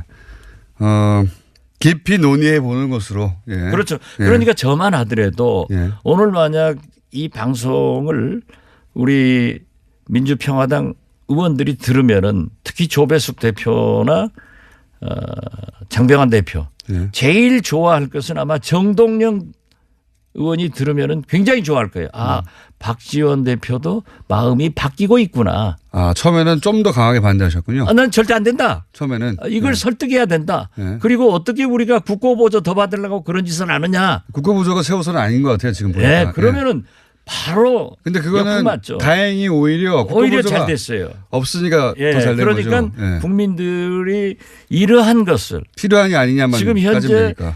이번 평창 올림픽을 치르고도 물론 일부 보수 국민들에서는 절대 우리를 비난하겠지만은 많은 남북 평화를 바라는 국민들, 개헌과 선거제도 개편 이런 것을 바라는 국민들은 오히려 지지를 해줄 수 있으니까 우리가 또 설득도 하고 또 뭐 솔직히 말씀드려서 정의당 당원들도 이해를 해서 만약에 우리가 합의를 했는데 정의당 당원들이 당원 투표로 부결시켜 버리면은 우리가 되겠느냐. 그러니까 이런 것들이 네. 굉장히 설득의 기회다. 네. 그래서 아마 정동영 의장 들으면 기분 좋아할 거예요. 저는 굉장히 의미 있는 실험이 될 수 있고 잘만 물론 뭐 아, 공장장이야 본래 좌파니까. 민주평화당에도 저는 굉장히 힘을 받을 수 있는 아니 그런 그 힘을 받고 안 받고는 우리가 잘 알고 있으니까 강요하지 말라니까요. 강요하지 말라니까. 그러면 우리 당으로 들어와요. 김영철 박람을 간단하게 평가해 주시면요. 그리고 가장 중요한 지금 사실 그 김대중 전 대통령이 큰 발자국을 남기셨잖아요. 남북 문제에 있어서. 그리고 나서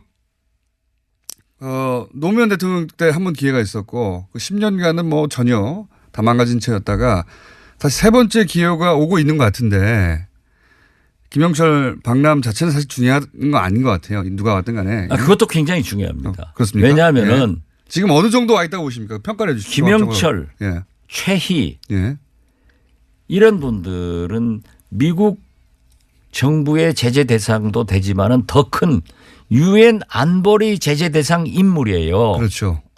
그리고 거의 500명 정도의 박람단이 네.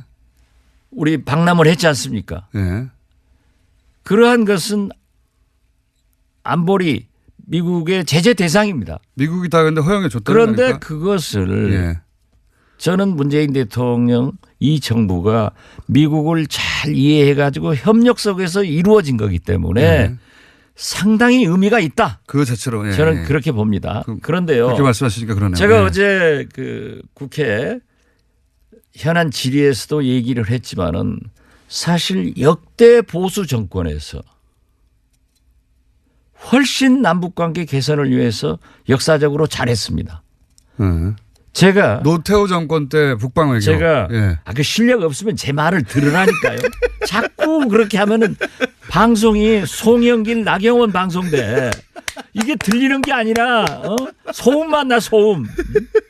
이런 방송을 듣고 우리 TBS 애청자들이 예. 아 박지원이 실력이 있구나. 네, 알겠습니다. 그리고 죄송합니다. 이렇게 됐구나 하지. 그렇게 자꾸 잡으면 넣어. 실력을 자 뽐내주세요. 보세요. 제가 2000년 6.15 남북 정상회담의 특사로 그렇죠. 북한 네. 측 인사들을 만났을 때 네. 그분들이 얘기하는 거예요. 그런데 역대 보수 정권이 진짜 남북관계 개선을 위해서는 큰 공을 세웁니다. 네. 박정희의 남북 7.4 공동성명, 네. 노태우의 남북 기본 합의서. 네. 이게 교과서입니다. 북한에 가면은. 네. 여기에 박근혜가 저희들의 알선으로 평양을 가서 김정일을 만납니다. 전용기로 갔죠. 그렇죠. 네. 예. 그리고 MB도 네. 남북 정상회담을 추진했습니다. 네. 박근혜의 한반도 신뢰 프로세스에서는 비핵화의 전제 조건 빗장을 없애버렸습니다. 네. 그리고 더 좋은 것은 김영철하고 이 한국당, 바미당 그 정권에서 회담을 합니다. 예. 그리고 3년 전 군사회담을 하죠. 예. 예. 3년 전 인천 아시안 게임 때 바미당 한국당 국회의원들이 인공기 옆에 가서 우리는 하나다라고 북한 선수를 응원합니다. 폐막식 그리고 때도 가고요. 예. 그 제재 대상 인물인 황병서 정치총국장, 강경파인 최용해, 예. 김양건 이런 분들한테 악수하려고 뛰어다녔습니다. 폐막식 때 군복 입고 왔죠. 그리고 그렇죠. 예. 그렇게 남북 관계에 기여를 하신 분들이 왜 그때는 비행기로 오니까 활주로에 안 들어 넣어요?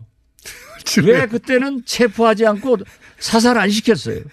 이제 하니까 천안함 얘기하면서 통일대로에 들어 눕고 예. 체포해라 사살해라 이런 것은 말이 안 된다. 그때는 옳았고 지금은 틀리냐. 그래서 그걸 지적하는 거예요. 그래서 저는 이 김영철 이분들의 방남은 유엔 제재도 미국도 특히 문재인 정부와 트럼프 미국 정부 간에 굉장한 신뢰가 쌓여 있고 협력이 이루어진 결정판이다. 저는 그렇게 봅니다. 이제 알아들었겠어요? 잘 알아들었습니다. 네. 그 정도는 알아야 돼요. 잘 알아들었고요. 그러면 경험으로 보시건데 직접 남북 관계를 최전선에서 조율하셨던 경험으로 보시건데 지금 잘 가고 있는 겁니까? 잘 가고 있습니다. 그렇습니까? 제가 이 방송에 나와서 그랬잖아요. 문재인 대통령이 평창 기차 속에서 미국 MBC 기자 인터뷰를 할 때 한미 군사훈련을 연기를 요청하겠다. 그러니까는 우리나라에서도 바글바글 끓고 미국에서도 바글바글 끓었어요. 그때 저는 한미 정부 간의 합의가 됐다. 그리고 지금 미국에서 저렇게 거부 반응을 내는 것은 북한을 압박하기 위해서 이루어진 건데 이번에는 아주 제대로 잘 협력을 해서 평창 동계올림픽을 강원도 동계올림픽으로 전락시키지 않고 평화올림픽으로 흑자까지 내는 대성공을 했다. 저는 그렇게 봅니다. 알겠습니다. 오늘 여기까지 해야 되겠습니다. 오늘은 여러 번 혼난 제가. 그런데 사실 한마디만 더 말씀드리지만은 지금 남북 정상회담을 앞두고 북한 특사를 파견하자 이런 얘기를 하고 있지 않습니까? 저는 어제 국회 대정부 질문에서 그런 얘기를 했어요. 그 전에 미국으로 미국 특사를 먼저 보내고 예. 한미 정상회담을 해서 이번에 김영철과 김여정과 김영남과 대통령과 우리나라 정부 고위층 사이에 나눈 얘기를 우리 국민들한테 지금 밝히지를 못하고 있잖아요. 그렇죠. 상당한 얘기가 왔고 갔을 그렇겠죠. 거예요. 그 얘기를 트럼프 대통령에게 자세히 설명해서 그분이 결정할 수 있도록 하는 것이 순서다라고 했더니 언론에 보도 많이 되더라고요. 전문가들은 다 그런 얘기 하더라고요. 북한이 아니다. 미국을 먼저 미국입니다. 미국을 보내야 된다. 그래서 미국의 한미 동맹과 한미 신뢰가 필요하고 어떤 의미에서 보면은 김정은 위원장도 문재인 대통령으로부터 트럼프 대통령의 음성을 듣고 싶어 하고 있습니다. 다시 말해서 북한 핵은 북미 간의 문제이기 때문에 맞습니다. 그러한 것을 하는데 지금 현재 문재인 대통령께서 이번 굉장히 우리가 염려했잖아요. 처음에는. 예. 그런데 그 평창 올림픽을 치르면서 잘했기 때문에 거기까지 가서 남북 정상회담을 하는 것이 좋다. 그리고 패럴림픽 이 기간이 평화의 기간이기 때문에 한미 군사훈련 문제 같은 것도 한번 북한도 열병식을 축소해서 그렇죠. 해줬기 때문에 우리도 한번 성의를 보일 필요가 있지 않느냐 이런 걸 제안했습니다. 알겠습니다. 남북 문제 전문가이시자 저를 항상 타박하시는 민주평상의 박지원 의원이었습니다. 감사합니다. 감사합니다. 네. 자, 그것마저 알려주면 오늘 박지원 대표님이 시간을 또 약 한 4분 정도 제 시간을 너무 뺏으시네요. 후루룩 드시고 가셨기 때문에 오늘 좀 빨리 하겠습니다. 안 그래도 짧아서 스피디하게 진행했는데 네. 예, 조금 더 스피디하게. 자, 네. 그럼 거꾸로 제가 여쭤보는 걸로. 네, 알겠습니다. 네. 자, 문재인 대통령은 지금 현재 숫자가 어떻습니까? 65.5입니다. 똑같네요. 그럼 조금 다르죠. 0.2%포인트 내렸습니다. 0.2%. 그걸 안 취급하는 것으로. 네, 하여튼 알겠습니다. 65%를 유지하고 있는데 네. 주초하고 소위 이제 TK 민심을 움직일 수 있는 구형, 네. 30년 구형, 네. TK의 본거지 아니겠습니까? 그리고 여기 그렇습니다. 촛불 집회 때도 사실 이 지역의 네. 민심이 가장 이제 우호적이었는데 여기서 주초에 이런 일이 있었어요. 김영철 박람과 그렇습니다. 그걸 자유한국당에서 크게 이슈화했죠. 그렇습니다. 크게 이슈한 게 한 번 있었고 그런 다음에 또 이제 여론 지형이 움직일 때가 이제 박근혜 전 대통령의 30년 구형이 있죠. 30년 구형. 네. 물론 그걸 박수 치는 분들도 있고요. 네. 굉장히 부당하다고 생각하는 분들이 있는데 네네. 그렇죠? 네. 요 두 사건으로 출렁출렁했을 것이다. 네네. 맞죠? 맞습니다. 제가 숫자부터 먼저 불러드리겠습니다. 그래서 문재인 대통령이 65.5%이고요. 부정평가는 30.6%입니다. 좀 올랐습니다. 네. 더불어민주당은 거의 비슷합니다. 0.1%포인트 오른 49.4%이고요. 자유한국당이 모처럼 20%를 넘었습니다. 20.3%입니다. 1%포인트 올랐고요. 바른미래당이 2주째 한 자릿수로 약세를 보이고 있습니다. 7.2%, 0.1%포인트 올랐지만 거의 비슷합니다. 정의당은 3주째 내림세를 보이고 있습니다. 0.7%포인트 하락해서 4.5%. 민주평화당은 조금 올랐어요. 0.4%포인트 올라서 3.4%. 호남 같은 경우는 민주평화당이 처음으로 10%선을 넘어섰습니다. 호남에서는 민주평화당의 존재감을 좀 예, 민주당이 61.1%로 거의 다 가지고 가고 있고요. 네.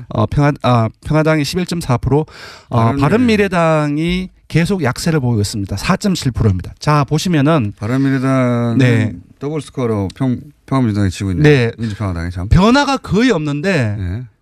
역동적으로 변했습니다. 아까 예. 지금 결과적인 평균치는 같은데 역동적으로 변했습니다. 문재인 대통령은 64.8%가 지난주 금요일이었는데 네. 월요일 날에 68.2%로 모처럼 만에 거의 70% 가까이 올랐어요. 그런데 어제 62.7%로 떨어졌습니다. 비슷한 현상이 민주당에도 일어났습니다. 금요일 날에 지난주 금요일에 47.5%로 기록했다가 51.3%로 월요일 날 올랐어요. 근데 수요일 날에 47.2% 상당폭이죠. 떨어졌습니다. 자유한국당 거꾸로겠네요. 맞습니다. 거꾸로입니다. 자유한국당은 지난주 금요일 날에 19.6%였어요. 근데 월요일 날에 18.9%였고 근데 어제 21.8%로 지금 일간입니다. 전부 올랐습니다. 완전 반대죠. 물론 요걸 평균 내면 거의 네. 비슷한데 네. 평균 내면 비슷한데 지금 이제 기점으로 두 사건을 거론했는데 한 사건이 김영철 박람으로 맞습니다. 자유한국당이 통일대교에 가서 풍찬 노숙을 했죠. 맞습니다. 예, 지금 저희들이 그때 확 떨어졌어요. 예, 저희들이 보고 있는 것은 통일개교의 그러한 어떤 퍼포먼스. 모습들, 퍼포먼스가 사실상 일반 국민들 같은 경우 이미지로 판단하는 게 되게 많거든요. 그렇죠. 네. 이제 장제원 의원의 모습이라든지 그런 걸 이미지로 판단하기 때문에 부정적 여론이 사실상 많이 돌았던 게 사실입니다. 네. 그래서 지금 이제 월요일 날의 변화는 사실상 좀 장애투쟁의 그런 어떤 이미지의 어떤 부정적 효과로 인한 반사이기 아닐까라는 노력과는 상관없이 네. 확 떨어졌어요. 맞습니다. 네. 근데 이제 화수요일날 거치면서 이제 당청 같은 경우는 많이 떨어졌고 네. 한국당은 올랐지 않습니까? 네. 박근혜 대통령에 대한 30년 구형 이것이 정말로 컸던 것 같아요. TK 지역에서 네, 이것이 극명하게 맞습니다. 극명하게 드러나는데 네. TK 같은 경우는 문재인 대통령 지지율이 거의 지지율이 낮아졌을 때도 TK에서도 긍정평가가 높았는데 네. 아주 정말 제가 보기에는 한 두세 번째인 것 같은데 네. 두세 번째 만에 부정평가가 높게 TK에서 나타났습니다. 그렇죠. TK 60대 이상 네네. 보수층에서 박근혜 전 대통령 30년 구형에 대해서 네네. 이거 선거도 아니에요. 맞습니다. 구형인데 이제 구분을 잘 못하는 경우도 있으니까. 예, TK에서 9.8%포인트 빠져가지고 38.8%가 나왔고요. 민주당 역시 많이 빠졌습니다. 27.1% 나왔고요. 한국당은 40%대로 올랐었습니다. 되게 비슷했는데 네. 예, 지금 TK 에서. 많이 벌어지는 상황입니다. TK에서 박근혜 전 대통령 구형인데 네네. 예, 선고가 아니라 구형인데도 이미 30년 감옥에 들어가는 걸로 결정된 것으로 받아들인 연령대들이 네네. 많이 있어요. 실제로. 네네. 예. 그리고 그런 효과도 있고. 네, 그렇습니다. 요 TK 지역에서의 여론의 큰 폭으로 움직임. 그러니까 이것도 역시 자유한국당이 노력하고는 상관없어요. 네네. 상관없이 앞에 것은 자유한국당의 노력과 정반대로 네네. 지지율을 깎아먹은 거고 이번엔 자유한국당의 노력과 상관없이 네. 박근혜 전 대통령의 선고만으로 이렇게 큰 폭으로 움직였다. 예, 지금 시간이 없어서 더 말씀드리기 힘들지만 보수층에 대한 어떤 자유한국당으로의 결집 현상도 상당히 많이 나타나고 있고 이러한 현상은 조금씩이긴 하지만 선거가 이제 지선이 얼마 남지 않았지 않습니까? 계속 자유한국당의 지지율은 조금씩 높아질 가능성이 매우 높다라는 그렇죠. 생각이 듭니다. 이 전선에 서야 되니까요. 선거 네. 때는 네. 지금 이제 자유한국당의 고민이 이제 확 될 것 같아요. 네. 자유한국당의 노력으로 올라가는 경우는 별로 없는데 네. 박근혜 전 대통령 때문에 이렇게 훅 크게 움직이면은 근데 박근혜 전 대통령 관련해서 친박들 다 출당하거나 근데 이 뭐, 효과 같은 경우는 사실상 일시적 오래가지 효과에 않겠지만 그칠 가능성이 높습니다. 선거 때 이거 이용하고 싶거든요.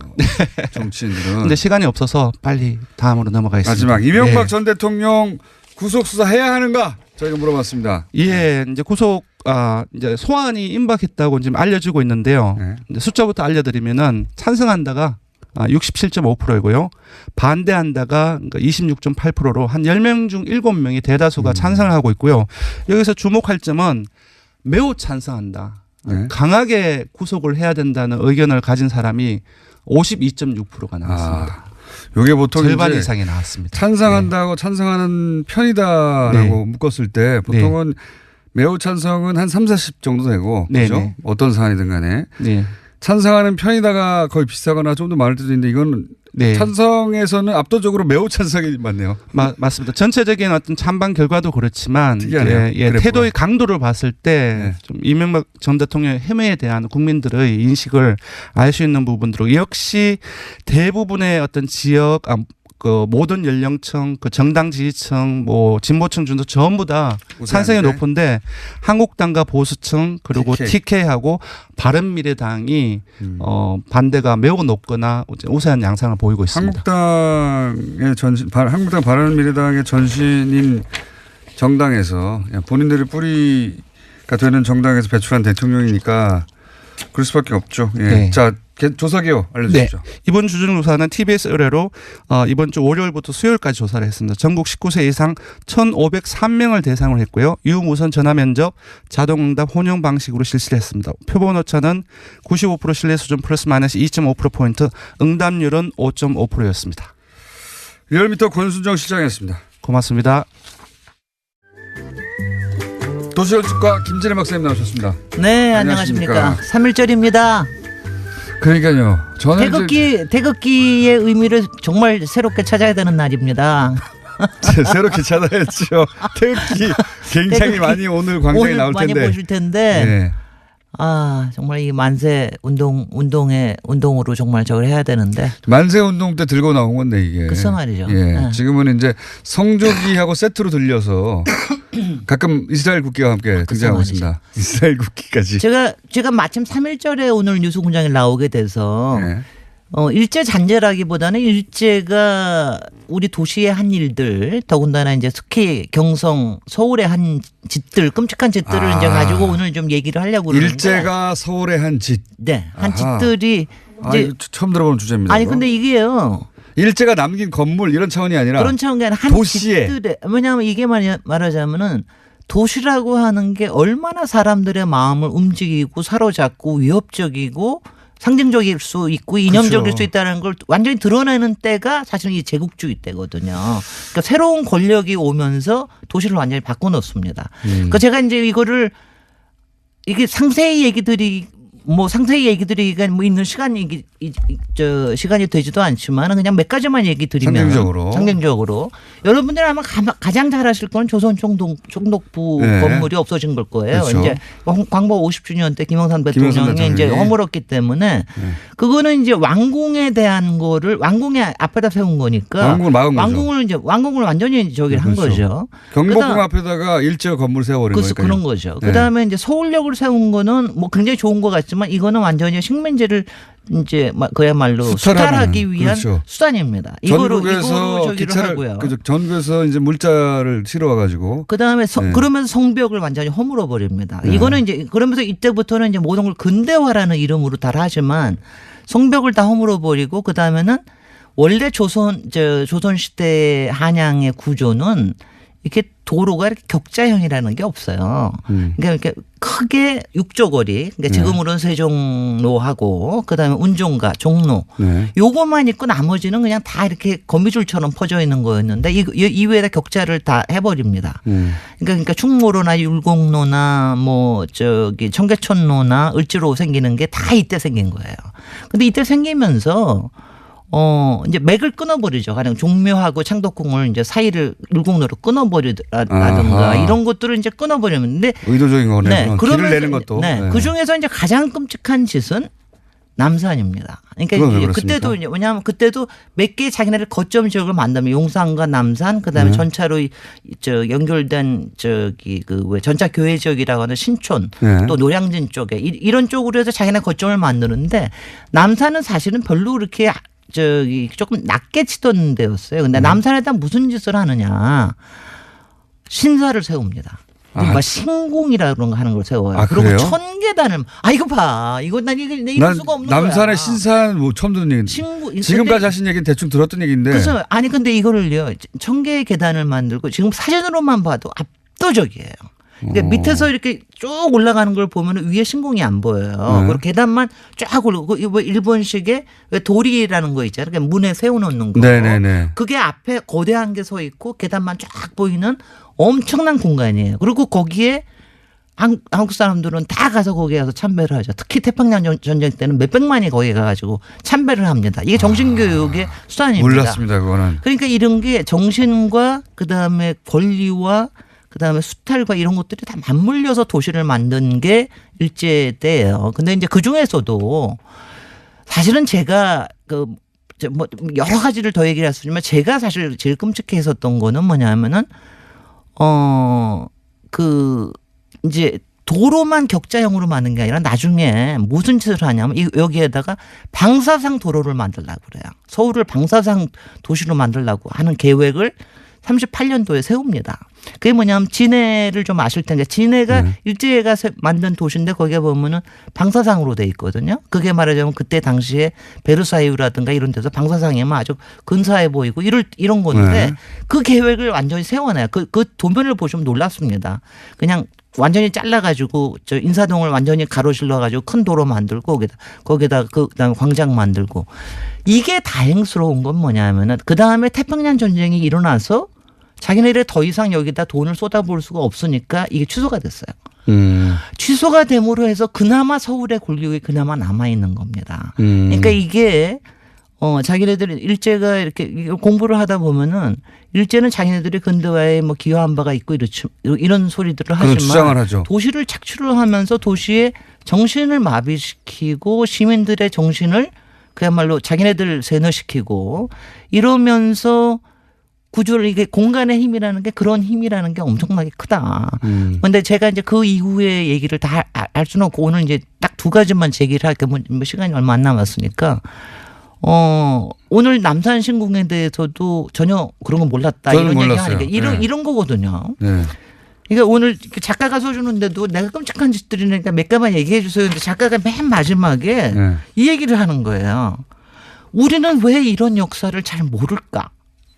이게 저는 굉장히 중요한 거라고 하는 생각을 해요. 왜냐하면 지금도 사실은 근데 그 일제 덕분에 우리가 근대화됐다고 하는 주장들이 최고 수준의 학자들이 하고 있으니까요. 글쎄 말이죠. 근데 서울대학교에 있는 사람들이. 그런데 이제 김영삼 대통령이 그때 역사 바로 세우기 하면서 그때 당시에 광복 50주년 하면서는 상당히 좀 이제 이런 얘기들이 좀 됐는데 사실은 이런 게 일상적으로 배워야 됩니다. 더구나 이 작가는 건축가 나온 사람이에요. 근데 그런 거 하나도 몰라요. 안 배우는 거예요. 그렇죠. 그러니까 이런 거 어릴 때부터 배워야 됩니다. 맞아요. 네. 배워야 돼요. 그거 하나 하고요. 그다음 두 번째는 그러니까 공간이라는 게 참 흥미로운 게 흔적이 남아 있지를 않으면 기억이 다시 새롭게 나올 수가 없어요.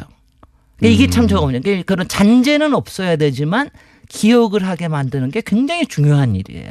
이런 일을 이게 굉장히 지혜롭게 해야 되는 일이거든요. 저는 오늘 3.1절 행사가 서대문 형무소 앞에서 이제 처음으로 5개 행사가 했는데 서대문 형무소는 바로 그거거든요. 아픔이 있지만 거기를 다시 기억으로 만든 그게 잔재 아닙니까? 그냥 없애버려야 될지도 모르지만 그렇게 하는 방식을 어떻게 만들어야 되느냐. 이게 굉장히 중요한 일입니다. 공간의 의식을 만들어내죠. 네. 그래서 정도. 그걸 잔재라고만 얘기하지 말고 역사의 흔적과 기록의 기억 이것들을 우리 실제로 공간이 있어야지 우리가 이렇게 말하자면 이제 자꾸 얘기를 하게 됩니다. 일제는 그걸 하려고 한 거죠. 그럼요. 일제는 공간을 걔네들은 통해 가지고 완전히 지배하려고 들었고 공간을 본인들 뜻대로 만들어서 우리 의식을 지배하려고 했는데 네. 우리는 그걸 지나고 나서 네. 이 공간이 의식에 영향을 미치는 것에 대해서 무심하거나 모르거나 가르치지 않고 지나가 버린 그래서 거죠. 말이죠. 네, 그래서 그런 부분들에 대해서 제가 좀 이제 오늘 마침 3.1절이니까 저도 이거를 공부하고 연구하면서 굉장히 많은 자료들을 이제 보게 돼요. 요새는 이제 많은 자료들이 좀 나와 있어요. 학술적으로는 이제 굉장히 많이 연구가 되어 있는데 이거를 대중의 기억, 우리가 이제 정말 다 같이 집합적으로 시민으로서 기억하는 이런 것들은 앞으로 굉장히 필요할 것 같습니다. 그런 집단 지역 굉장히 중요한데 그건 학교에서부터 가르쳐야 되거든요. 그럼요. 어릴 때부터 가르쳐야 됩니다. 그래서 자연스럽게 네. 우리나라 사람들이 독도는 우리 땅이라고 배운 이후로부터 그냥 자연스럽잖아요. 모든 게. 그렇습니다. 그렇게 자연스럽게 습득해야 될 기본 지식이다. 그런 거를 이제 좀 적극적으로 하십시다. 네. 그 남산 신사 말고 또 있나요? 혹시 충격적으로 알게 되면은 사람들이 그랬어? 그래서는 아까 제가 얘기한 도시계획은 도면 저희는 전문 분야에서는 굉장히 충격적인 거거든요. 도면. 그다음에 세운상가 같은 것도 일제 때문에 만들어진 그래요? 거거든요. 일제 때 세운상가? 그때 그거 태평양 전쟁 동안에 시간이 다 됐습니다. 네. 다음 주에 하겠습니다. 김진애 박사님이었습니다. 안녕. 감사합니다. 안녕. 그 통화 내용 중에 보면 또 권성동 의원의 이름이 계속 나옵니다. 거기 보면은 이 사건이 이제 계속 진행이 되니까 네, 이에 대해서 물어봤냐라는 식의 그렇죠. 확인을 서로 하고 그다음에 있습니다. 춘천지검 통해서 세게 챙겨야 한다. 권성동 의원에게도 세게 챙겨달라고 했다. 이런 거. 이런 이름이 계속 나와요. 어떻게 권성동 의원에게 묻지 않을 수가 있습니까? 관련이 있냐 없냐고. 게다가 그 청탁 최홍집 전 강원랜드 사장 시절에 청탁자 명단에 그 인사 담당자가 작성한 문건에 권성동 이름이 써 있고 그 사람들이 누구의 청탁으로 들어왔는지 헷갈리니까 써놨다는 거 아니에요. 네, 굉장히 긴 내용의 엑셀 파일이 있습니다. 예. 거기에 또 이름이 등장합니다. 네, 권성동 의원뿐만이 아니라 많은 사람들이 있는데요. 거기에 빠지지 않고 등장하는 거죠. 그렇죠. 근데 이 파일을 빼라고 했다는 거죠, 지금. 증거 목록에서 빼라고 했다는 거죠. 증거 목록에서 빼면 재판장에서 다뤄질 수가 없죠. 예. 다뤄질 수가 없으니까. 게다가 그걸 이제 안면 검사가 폭로한 것이다. 예. 굉장히 중요한 일을 했죠. 예. 자, 마지막으로 저희가 3.1절에서 좀 여유 있게 움직였는데 마지막으로 동계올림픽 이후 패럴림픽도 사실은 북미 접촉의 기회로 삼을 수 있다. 이런 얘기가 나오죠. 네, 왜냐하면 트럼프 대통령이요 중량급 인사를 고위급 대표로 파견합니다. 커스텐 닐슨 국토안보부 장관인데요. 국토안보부 장관입니다. 대북 정책을 결정하는 국가안보회의의 필수 참석자이기 때문에 굉장히 주목되고 있습니다. 며칠 전부터 발음 한번 세더니 혹시 그 발음 생긴 매력 있다는 얘기 들었어요? 아니 죄송합니다. 계속 일부러 세는 거 아니에요? 아니, 국토안보부 장관. 예. 그러니까 미국하고 북한하고 어디서 만나든 사실은 눈에 띄게 되어 있고, 예. 그리고 한국 없이 만났을 때 직접 조율하기 힘든 지점들이 많잖아요. 근데 한국이 그 한가운데서 이런 올림픽과 패럴림픽을 계기로 자연스럽게 만날 자리를 만들어서 계속해서 활용하고 있는 거죠. 굉장히 잘하고 있다고 봅니다. 굉장히. 네, 스포츠와 관계없는 인물을요 고위급 인사로 또 보낸 겁니다. 패럴림픽 때 이런 사람들이 왜 옵니까? 예, 올 이유가 없어요. 네, 물론 북한은 현재까지는 선수들과 체육계 인사만 보낸다라고 하고 있는데요. 고위급 대표단을 막판에 파견할 가능성을 배제할 수 없는 상황입니다. 폐막식 때도 폐막식 때도 폐막식에 참석하는 통일관계, 남북관계 인원만 보낸다고 했는데 실제로는 그 속에 대미관계, 북한의 그 북미관계죠. 북미관계 전문가가 왔지 않습니까? 그 안에 담겨서 그리고 공식 일정에 한 번도 안 나타나고 어디서 뭘 했는지 모르는 사람이 있었지 않습니까? 마찬가지로 그렇게 처리하지 않겠는가. 꽤 많은 우리가 모르는 상태에서 일들이 진행이 되고 있다는 낌새를 강하게. 오늘 여기까지 하겠습니다. 시사인의 김은지였습니다. 감사합니다. 러브스토리의 주제가 흐르고 있습니다. 네. 사랑이 넘쳐나는 시간입니다. 싸우다가 꼭 정들기 바라고 두 분. 더불어민주당 송영길 의원 나오셨습니다. 네, 안녕하세요. 네, 자유한국당 나경원 의원 나오셨습니다. 네, 안녕하세요. 네. 자, 러브스토리가 흐르는 가운데 흐른다고 생각하시고 오늘은 나경원 의원님이 먼저 뭔가 유리한 이슈가 있으면 아니 뭐 유리한 이슈가 아니라 저희 이제 러브스토리 나오길래 저희 막 웃었는데요. 어제도 이제 2월 임시국회 마지막 날인데 결국은 늦게까지 저희 12시 넘어서까지 있다가 이제 뭐 끝나게 됐는데요. 불발됐죠. 네. 어제 이제 선거법 문제가 마지막의 문제인데 제가 헌정특위 소속입니다. 근데 이게 저희가 그 원칙에 따르면 지금 인구 증감에 따른 원칙에 따르잖아요. 그러면 내석 늘려줘야 됩니다. 이게 통합되고 신설되고 해서. 그러니까 광역의원 수를 시도의원 수가 전체 대한민국의 내석 늘어나야 되는 거고. 인구비로 따지면. 예, 인구와 그다음에 국회의원 수 늘어난 것을 해서 기본 정수를 계산하는 방법이 있습니다. 거기에 기존의 시도별 의원 수가 그거보다 적다, 그러니까 더 많다 하면 기존의 시도 의원 수는 인정해 주는 기본 정수보다 기존 의원 수가 많을 경우를 고려해도 최대 17석을 늘려주면 되는데요. 어제 느닷없이 낮에 이제 우리가 이제 가장 문제가 이 모든 쟁점 법안들 뭐 쟁점 사안들이 전부 다 이제 원내대표들이 다 들고 가고 흥정하잖아요. 선거구 획정 문제 말씀하시는 건가요? 네. 그러면? 선거구 획정 문제가 그래갖고 갑자기 27석으로 늘어갖고 온 거예요. 한근의 방산비리의 정점에 서 있다고 계속 거론됐던 분 중에 하나가 김관진 전 장관이거든요. 이분을 말도 안 되게 석방시킨 신광열 맞죠? 네, 신광열 수석부장판사입니다. 네. 신광열 수석부장판사님. 정말 말도 안 되게 석방시킨 신광열 수석부장판사님은 이 김관진 전 국방장관의 뉴스가 나올 때부터 같이 거론하기로 저는 하겠습니다. 그에 대한 책임도 지셔야죠. 예, 물론 그때는 댓글과 관련된 혐의이긴 했는데요. 이번에 추가로 혐의가 나온 겁니다.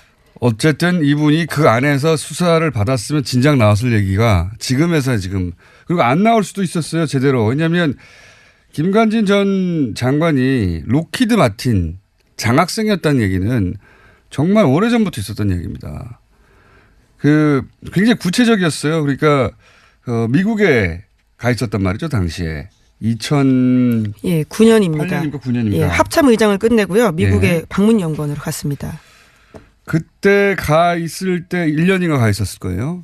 네, 그리고 나서 국방부 장관이 되거든요. 그렇죠. 네, 이명박 정부의 국방부 장관 이 되죠. 네, 4년이나 했습니다. 그리고 나서 또 박근혜 정부로 계속 이어져 가지고 그 군 라인의 최고 정점까지. 네, 나중에 청와대 국가안보실장까지 하고요. 근데 이제 그때 뭐 밥값, 아파트값, 뭐 골프, 일책 모든 비용을 다 돈을 대줬는데 그 돈을 대준 회사가 바로 로키드 마틴이다. 네, 로키드 마틴과 관련되어 있는 회사라고 아직까지 나와 있는 상황인데요. 네. 그 끝에는 로키드 마틴이 있을 거라고 보이긴 합니다. 그렇죠. 그 앞에 껴있는 로비 업체는 로비 업체가 누군가를 대행하는 거지 자기들이 자기 이익을 챙기는 게 아니거든요. 그 뒤에 로키드 마틴이 있다. 로키드 마틴은 여기서는 이제 뭐 굴지에 KBS는 방산업체라고 했는데 굴지가 아니고요. 끝판왕입니다. 끝판왕. 예. 끝판왕이고 로키드 마틴은 미국 본토에 있는 그 50개 주 전부를 다 후원합니다. 예. 그래서 왜냐하면 이 로키드 마틴의 방식인데 회사를 예를 들어서 보통 한두 주, 서너 주, 본사가 한 주에 있다면 그렇게 하잖아요. 로키드 마틴의 방식은 모든 주에 다 지사를 둔다는 거예요. 50개 중에 47개인가 8개인가의 지사가 있어요. 다.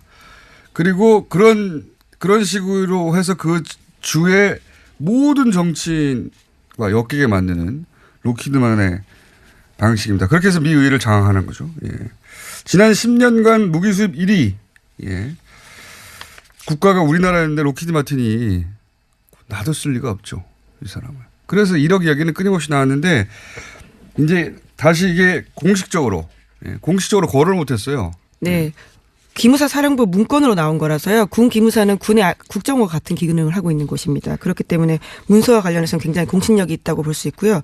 또 김관진 전 장관도 이에 대해서 인정했습니다. KBS 취재진과 만나서 자신이 받은 바는 있지만 갚았다라고 주장하고 그렇죠. 있습니다. 갚은 게 이 기무사 문건이 내부적으로 문제가 돼서 장관이 되는데 걸림돌이 된다고 하자 갚은 거죠. 갚은 건지 어떻게 하는 건지 모르겠습니다만 하여튼 돈을 얼마를 입금했다고 하고 이게 이제 이 기무사의 문건이 드디어 나와서 제가 이 얘기를 할 수 있게 된 겁니다. 이건 오래된 얘기예요. 예, 오래된 얘기고 그래서 로키드 마틴과 최순실과 사드 배치 직전에 만나고 하는 얘기가 그래서 연결돼서 나온 거거든요. 예. 연결고리가 있다. 이거 굉장히 굵직한 덩어리가 또 이제 시작되는 기점에 서 있다. 예, 그렇게 봅니다. 삼성과 함께 방산비리 역시 대단한 복마전의 영역이죠. 예. 김사 문건이 나왔다. 석방시킨 수석 부장판사 성함이 어떻게 된다고 그러죠? 네, 신광열 부장판사입니다. 다음 뉴스는요. 네, 강원랜드 채용 비리 및 수사 외압 관련 소식인데요. 안미영 검사가 용기 있게 수사 외압을 증언한 바가 있습니다. 이에 대해서 뉴스공장에서도 여러 차례 전해드린 바가 있는데 검찰은 강원랜드 채용 비리 수사 과정에서 전직 고검장이 기소 예정 사실을 유출한 정황을 담긴 녹취 파일을 확보했다라고 합니다. 하지만 수사지휘부가 논란을 우려해서요. 이것을 증거 목록에서 해당 고검장의 이름을 빼도록 수사검사에게 외압을 넣었다라는 겁니다. 네, 이거 왜 뺐느냐 다시 한번 설명드립니다. 거기에 현 법사위원장인 권성동 자유한국당 의원과 그리고 이 채용 비리의 현장의 몸통이죠. 청탁자가 아니라 채용을 시켜준 최흥집 전 강원랜드 사장 변호인과 100차례 이상 통화했다는 겁니다. 100차례 이상. 예. 그러면 권성동 의원의 이름이 나올 수밖에 없잖아요. 그것도 그 통화가 대포폰으로. 안녕하세요. 김호준입니다. 3.1절입니다. 오늘 여러 3.1절 행사가 있습니다. 그중 가장 기이한 행사가 일부 대형교회가 주도하는 개헌 반대 집회입니다. 대체 왜 교회가 개헌을 반대하고 나섰느냐? 표면적으로 내세운 이유는 개헌으로 지방분권을 이뤄 고려연방제를 거쳐 한반도를 공산화하려는 현 정부의 기도를 저지하기 위해서. 황당하지 않습니까? 여기서 그치지 않습니다. 현 정부가 교회의 모든 활동을 감시하고 선교, 전도, 구제할 때 정부에 일일이 보고를 해야 하며 목사님이 어디서 무엇을 타고 어디로 이동하고 어디서 밥을 먹었는지 정부에 보고해야 한다는 가짜뉴스를 요즘 돌리고 있습니다. 현 정부 아래 교회는 이미 공산주의 빨갱이 같은 체제에 감시를 받고 있는 셈이다. 이런 이야기죠. 오늘 집회는 바로 이런 가짜뉴스를 기반으로 하는 겁니다. 이들이 성경과 과연 티끌만큼이라도 상관이 있는 것인가? 이들의 집회가 3.1절과 대체 무슨 상관이 있는 것인가? 이들 일부 대형교회 목사들과 그리고 그들과 결탁하고 있는 정치 세력은 과연 누군가? 오늘 같은 날 예수와 독립을 가장 들먹여선 안 되는 이들이 바로 이들 목사와 그 결탁 정치 세력이다. 김호준 생각이었습니다.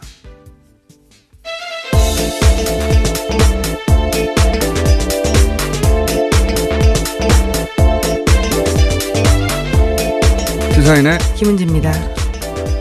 이 댓글을 통한 공작도 아주 많지만 가짜뉴스도 굉장히 카톡으로 많이 돌아다니거든요. 최근 폭증하고 있는 가짜뉴스 중에 하나가 카톡을 통해서 이거는 진짜 젊은 세대는 몰라요. 저처럼 아무래도 연구가들만 수집 연구가들만 알고 알 수 있는데 거기 보면 이런 얘기가 돌아오고 있어요. 고려원망제.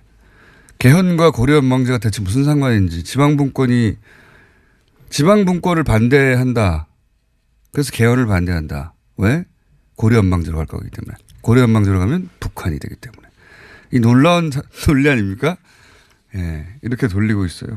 돌리고 있고 거기 보면 또 정부가 교회에서 세금을 걷기 위해서 교회 사람들을 다 경찰서로 부르고 있다. 계속해서 수시로 부를 것이고 앞으로도 말도 안 되는 소리거든요. 예, 말도 안 되는 소리인데 이 끝에 보면 이거를 오늘 하루 100명에게 돌려라. 일종의 다단계 같은 방법인 건가요? 아, 대단합니다. 이것 때문에 오늘 대형 집회를 해요. 무슨 상관이 있습니까? 3.1절하고. 3.1절과 가장 먼 사람들이에요, 이분들이. 가장 먼 사람들. 그리고 제가 보기엔 성경과도 가장 먼 사람들입니다. 자, 오늘. 근데 자유한국당만 그 지방선거 동시개헌을 반대하지 나머지 모든 정당이 지금 찬성하고 있거든요. 이 교회와 자유한국당의 연결, 결탁 의심해 볼 만하다. 뜬금없잖아요. 교회가 처음에 저는 개헌 반대 해가지고 도대체 왜 교회가 개헌 반대를 할까 이해가 안 간다 싶었는데 연결 논리를 그렇게 만들었습니다. 개헌, 지방분권, 고려원방제, 공산주의, 적화. 대단한 논법입니다. 첫 번째 뉴스는 뭡니까? 네, 어제 이팔성 전 우리금융지주 회장의 메모에 대해서 말씀드린 바가 있는데요. 이명박 전 대통령 쪽에 돈을 건넨 정황이 쓰여 있다고 했습니다. 이명박 전 대통령 쪽에서도 이를 보충하는 기록이 나왔는데요. 이명박 전 대통령 재산관리인으로 지목됐던 이영배 씨와 이병모 씨가 작성한 금전 출납부입니다. 여기에도 2007년 8월 달에 억대의 현금이 들어온 정황이 쓰여 있는데 이명박 전 대통령이 한나라당 경선에서 승리한 뒤입니다. 출처가 불분명한 뭉칫돈이 여러 번 들어왔다라고 하는데 검찰은 이것을 추적하는 과정에서 이팔성 전 회장의 뇌물공여 정황도 확인한 겁니다. 그렇군요. 어쨌든 오늘 잘 모른 채 이 집회에 가시려고 하는 교인들도 계실 수 있잖아요. 왜냐하면 엄청나게 참석 독려를 하고 있거든요. 예. 목적은 이러하다는 거, 목적이 이러하다는 걸 아시고 가실 분들은 가셔야 한다. 예. 그 목적에 동의하지 않으면 거기 엉뚱하게 태극기 들고 있는 인원으로 동원되는 겁니다. 자, 이게 재밌어요. 앞뒤가 맞아요. 돈을 준 쪽에 빈망록하고 돈을 받은 쪽에 출납부하고 맞는다는 거 아닙니까? 네, 딱 들어맞는 거죠, 지금 상황이. 야, 근데 여기서 이제 돈을 받는 쪽은 저는 이 출납부를 기록하고 있다는 게 이해가요. 워낙 돈이 많이 들어왔을 테니까요, 여기서. 게다가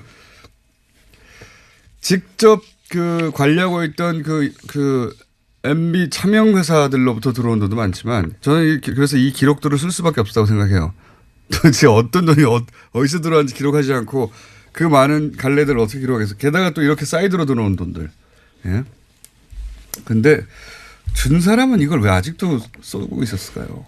네, 그래서 압수수색 할 때요. 이것을 황급히 없애려고 했다고 합니다. 메모 찢어버리고 입안에 넣으려고 했는데 검찰이 제지했다라고 합니다. 이팔성 전 회장이요. 아, 잊어버렸구나. 그랬을 수도 있을 것 같고요. 너무 오래돼가지고. 압수수색 당할 거라고 상상도 못했을 것 같습니다. 그리고 이게 벌써 10여 년 전에 메모고 그때 뭐 메모인지 일기장인지 비망록이라고 하니까. 메모도 있고 비망록도 있다라고 합니다. 여기서 비망록이라고 하면 그 일기란 말이죠. 사실상. 그럴듯하게 비망록이지. 어른들의 일기죠. 어른들의 일기. 자기 업무나 그 상황에 대한 한탄도 쓰여 있는데요. 돈을 받아 챙긴 것은 많으면서 해준 게 없다라는 취지의 섭섭함이 쓰여 있다라고 합니다. 비망록에는요. 그런데 이렇게 이제 준 사람과 받은 사람 쪽 사이드의 비망록 혹은 메모 그다음에 그 금전 출납부는 나왔고 중간에 배달하는 사람들이 사위라는 거 아닙니까? 배달한 사람이. 그렇죠. 이명박 전 대통령의 사위 이상주 삼성전자 전무인데요. 관련한 진술도 오늘 아침 조선일보에 좀 나왔습니다. 그 돈의 흐름이 두 가지인데요. 8억 원과 14억 5천만 원인데 8억 원에 관련해서는 인정했다라고 합니다. 8억 원은 이명박 전 대통령 형 이상득 의원한테 갔다는 거 아닙니까? 전 의원한테. 네, 그렇게 진술했다라고 하는데요. 선거를 돕고 싶다라는 이야기를 듣고 이상득 전 의원이 이 이야기를 전달해서 준비한 가방을 받아오라고 시켰다라고 합니다. 그런데 이제 이명박 전 대통령한테 갔다고 메모에 써 있는 14억 5천에 대해서는 인정 안 한다는 거 아닙니까? 지금 배달. 네, 그에 대해서는 혐의를 부인하고 있습니다. 돈은 들어왔어요. 그렇죠? 돈은 들어왔으니까 둘 중에 하나네요. 정말 8억만 배달했거나 그러니까 14억 5천은 배달자가 따로 있거나 또는 이걸 인정하게 되면 이명박 전 대통령으로 간 돈의 배달은 인정하지 않는 거지 않습니까? 그렇게 되면 이게 문제가 아니라 그 이후 다른 배달까지 다 본인에게 넘어올 수 있고 게다가 본인은 삼성전자에 있었기 때문에 그리고 지금 다스 대납이 일어난 그 미국의 로펌을 고용한 삼성전자 아닙니까? 그 삼성전자의 그 로펌을 사실은 지휘할 위치에 있는 네, 임원 중에 하나입니다. 네. 총괄하는 지위에 있었단 말이죠. 그러니까 본인이 담당이었어요. 그러니까 그 돈의 흐름 속에 본인의 책임 소재도 분명히 있을 수 있는데 게다가 이명박 전 대통령과 삼성의 거래가 그것뿐이 아니라 추가적으로 더 있었다면 계속해서 등장할 이름인데 본인이 또 검찰 출신이면 법률가 아닙니까? 어딘가에 선을 그어야 되겠다 싶었던 것 같아요. 근데 어쨌든 일단 이미 돈 배달의 통로가 된 것까지 그게 이상득이든 MB든 SD든 MB든 그건 드러난 거죠 이제. 예. 네, 그래서 대질하자라고 검찰이 제안했는데 이에 대해서 받아들이지 않았다라고 합니다. 받아들일 수 없겠죠. 예. 여기서 저는 주목한 대목이 이겁니다. 이팔성 전 회장 모르는 사람이 아닌 거예요 현재 동문으로 알려져 있고 그런데 제가 10년 근데 이 사람한테도 14억 5천이라고 하는 이 사람에게도 14억 5천이라고 하는 인사와 관련된 14억 5천 작은 돈이 아니에요. 네, 그렇죠. 예. 지인인데도 받는 거잖아요. 예. 얼마나 클리어합니까? 사적 관계와 이 돈 거래가 얼마나 완전히 분리되는 거예요. 제가 10년 이상 지켜본 이명박 전 대통령의 뭐랄까요. 사람 관계는 전부 돈의 관점에서 봐야지 이해가 됩니다. 마음은 뭘로 표현해요? 돈으로 표현하는 겁니다. 이분은. 네, 그것도 2007년 대선 과정에서 준 돈이 있다고 하는데요. 그것이 부족했던지 인사청탁이 들어지지 않았다라는 식의 이야기도 나오고 있습니다. 그 이야기는 이분이 이제 잘못 이해한 거예요. 내가 동문이고 또 지인인데 뭐 14억 이 정도쯤 가면 뭐 자리 좀 오지 않겠나. 예, 처음엔 8억이었습니다. 예. 뭐 결과적으로 14억 예. 얼마. 나중에 또 14억 5천만 원이 가고요. 네. 예. 총 이쪽 형제한테 보낸 게 22억이 넘잖아요. 22억이 어디 작은 돈입니까? 22억을 움직일 만한 돈이 있는 분인 거죠. 근데 이제 본인이 원하는 자리에 못 갔어요. 불만도 많이 써 있었다는 거 아니에요. 그랬다는 것은 더 많이 준 사람이 있었다는 겁니다. 그렇게 생각해야 되는 거예요. 마음은 돈으로 표현한 분입니다. 돈으로 표현한 마음만큼만 받아들이는 것이 이명박 전 대통령이에요. 예. 그러니까 이분 하나가 아니다. 제가 보기에는 절대.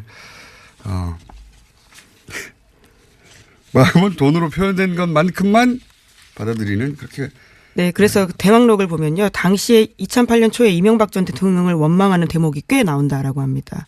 그때만 하더라도 여러 차례 이름이 올랐는데 다 낙하산 논란으로 전문성이 떨어진다는 이유로 낙마했었거든요. 자, 더 많은 돈을 받은 사람들이 있을 겁니다. 네.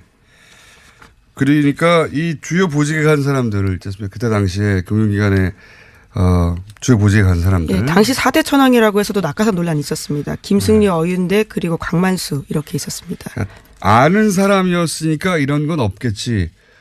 라고 생각하면 오산입니다. 다 있었을 것이다. 다. 예.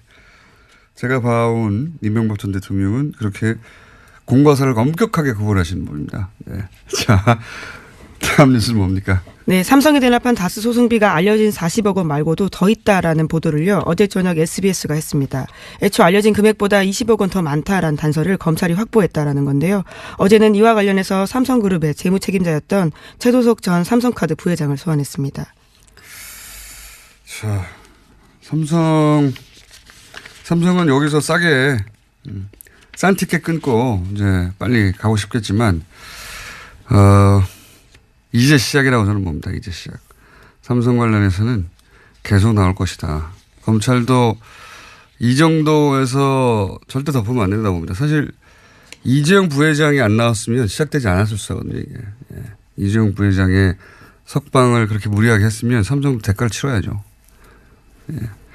다음 수는요? 네, 검찰이 이명박 전 대통령 아들 이시영 씨가 다스를 지배하기 위해서 프로젝트를 꾸몄던 정황을 확보했다라고 합니다.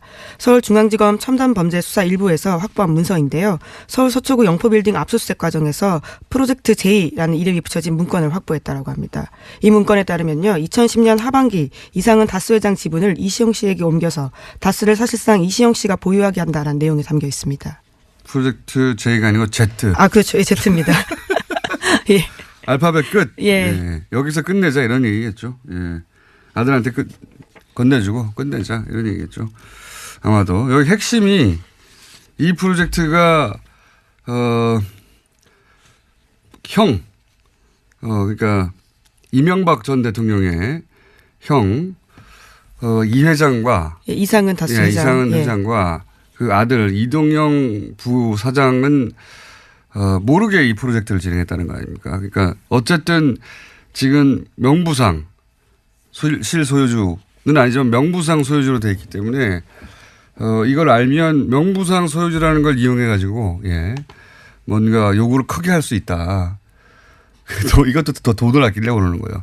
그래서 이제 형과 그 아들이 돈을 많이 요구할 수 있으니까 그걸 몰래 진행해 가지고 회사를 아들에게 넘겨주려고 했던 꼼꼼한 우리 이명박 전 대통령의 프로젝트 Z가 있었다. 네, 이에 대해서 공무원 강경호 사장과 정학용 부사장도 사실을 이에 대해서 확인했다라고 하고요. 또 이시영 씨도 관련해서 자신과 관련된 혐의는 모두 부인했었는데 이 사실만은 부인하지 못했다라고 합니다. 그렇겠죠. 어떻게 부인합니까? 서류가 나왔는데 문서가 프로젝트 Z라고 이름 써가지고. 자, 다음 수는요. 네, 김관진 전 국방부 장관이 2009년 로키드 마틴 등 미국 방산업체 로비회사 직원으로부터 돈을 받은 사실이 국군 기무사령부 문서로 드러났습니다. 김관진 전 장관이 미국 워싱턴에서 방문 연구원을 있던 2009년 8월인데요. 당시에 작성된 군 기무사 보고서입니다.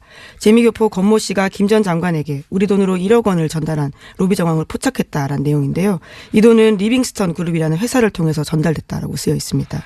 리빙스턴은 로키드 마틴과 같은 방산업체 이권을 대변하는 회사입니다. 드디어 이제 주요한 또 다른 출발점에 섰네요. 예. 다스 대납으로 삼성과 이명박 전 대통령 여기가 진짜 몸통이라고 예. 이명박 전 대통령을 오랫동안 연구 추적해왔던 예. 저나 주진우의 공통된 결론이거든요. 여기가 진짜 몸통이다. 여기가 대한민국의 진짜 헌정사상 가장 강력한 종합 비리가 여기서 터져나올 것이다 생각했는데 그게 출발점에 섰다고 보고 검찰 할 일 너무 많네요. 이거 몇 년 해야 될 것 같은데. 또 하나가 그 방산비리. 그렇죠. 예, 방산비리 최근 몇 년